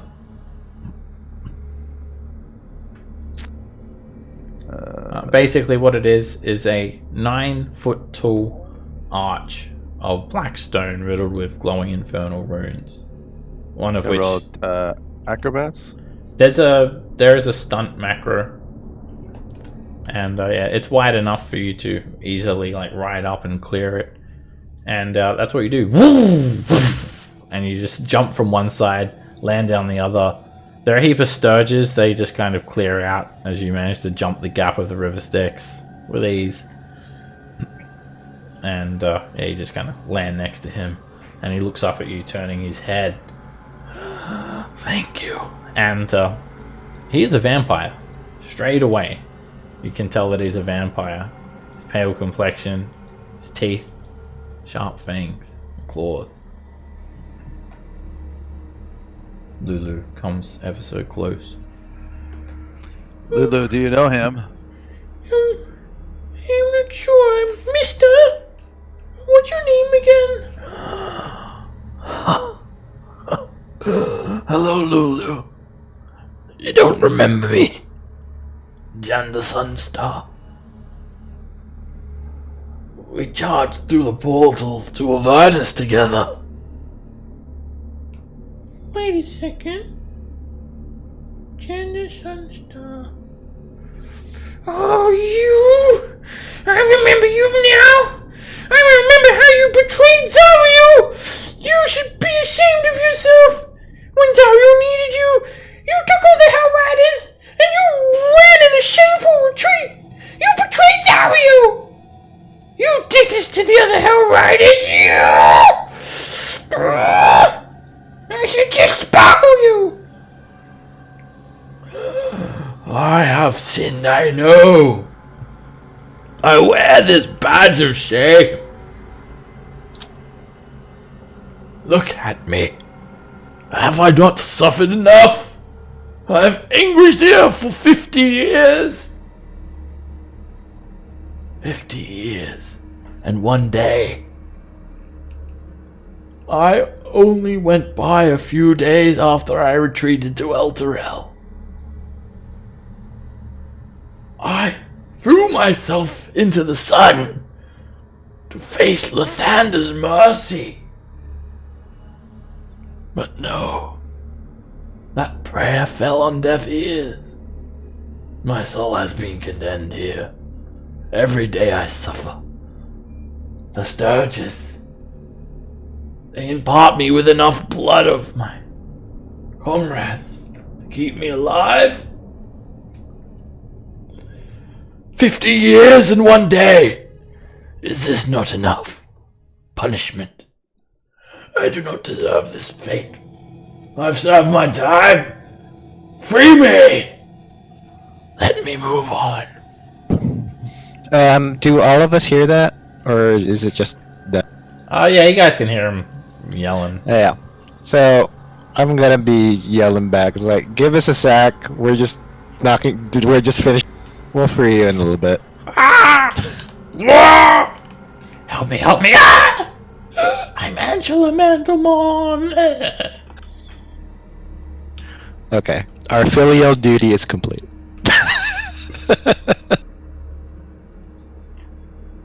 Okay, you guys are able to free many Hell Riders. Hell Riders that did betray Zariel. When it came to it, they fled through the portal. You may even recognize one or two from the vision. But at the end, it's like, who am I to cast though? We all make mistakes, right? Shield, that's totally celestial and not in. My favorite part is when they turn to ash. Yeah, see? We're all laughing together. Zygon, Yes? are you going to find a way to free me? Now, the deal was to bring you to Avernus. I've done that. I told you I have the power to save El Turel. But I can't do it from inside the shield. Every day I stay here, I am being corrupted. The foul things that you hear from me, it's not me talking, it's the shield. I am not quite ready to make that deal yet. Let's put it that way. I've fulfilled my part of our bar. We'll see about that. Alrighty. Jander kind of looks up. He can barely move, and he just begs you, Alandir. Please, I beg you. Why should I release you? Have mercy on me. I've made a mistake. We're gonna release them all, right? To death. I only fled because we were outnumbered. We had no chance of winning. There were too many of them. I panicked. What do you think? What do you think, Lulu? Oh, you panicked? Is that why you sealed the portal behind you? So no one else could get back? Huh. He deserves all the punishment he can get. And then all of a sudden, you hear like a clipping sound. The sound of metallic wings beating through the air. And 3 giant wasps that are about 13 feet long, with a thick carapace that looks like metal, thin metallic wings, and strong legs that end in talons that look like swords. Some kind of golden, amber-colored bile dripping out of their mandibles. They just come straight over for Lulu. Lulu, look out! And that's where we'll end tonight's session. Told you to stay with Gallon, Lulu. Ah! What is it?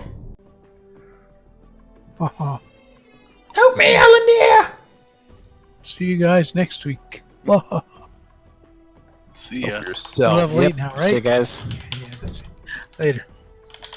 Thanks, Are guys. we? Level 7. Later, folks. Alright. Good Hey, night. guys. Have a good Bye, one. guys. Bye-bye.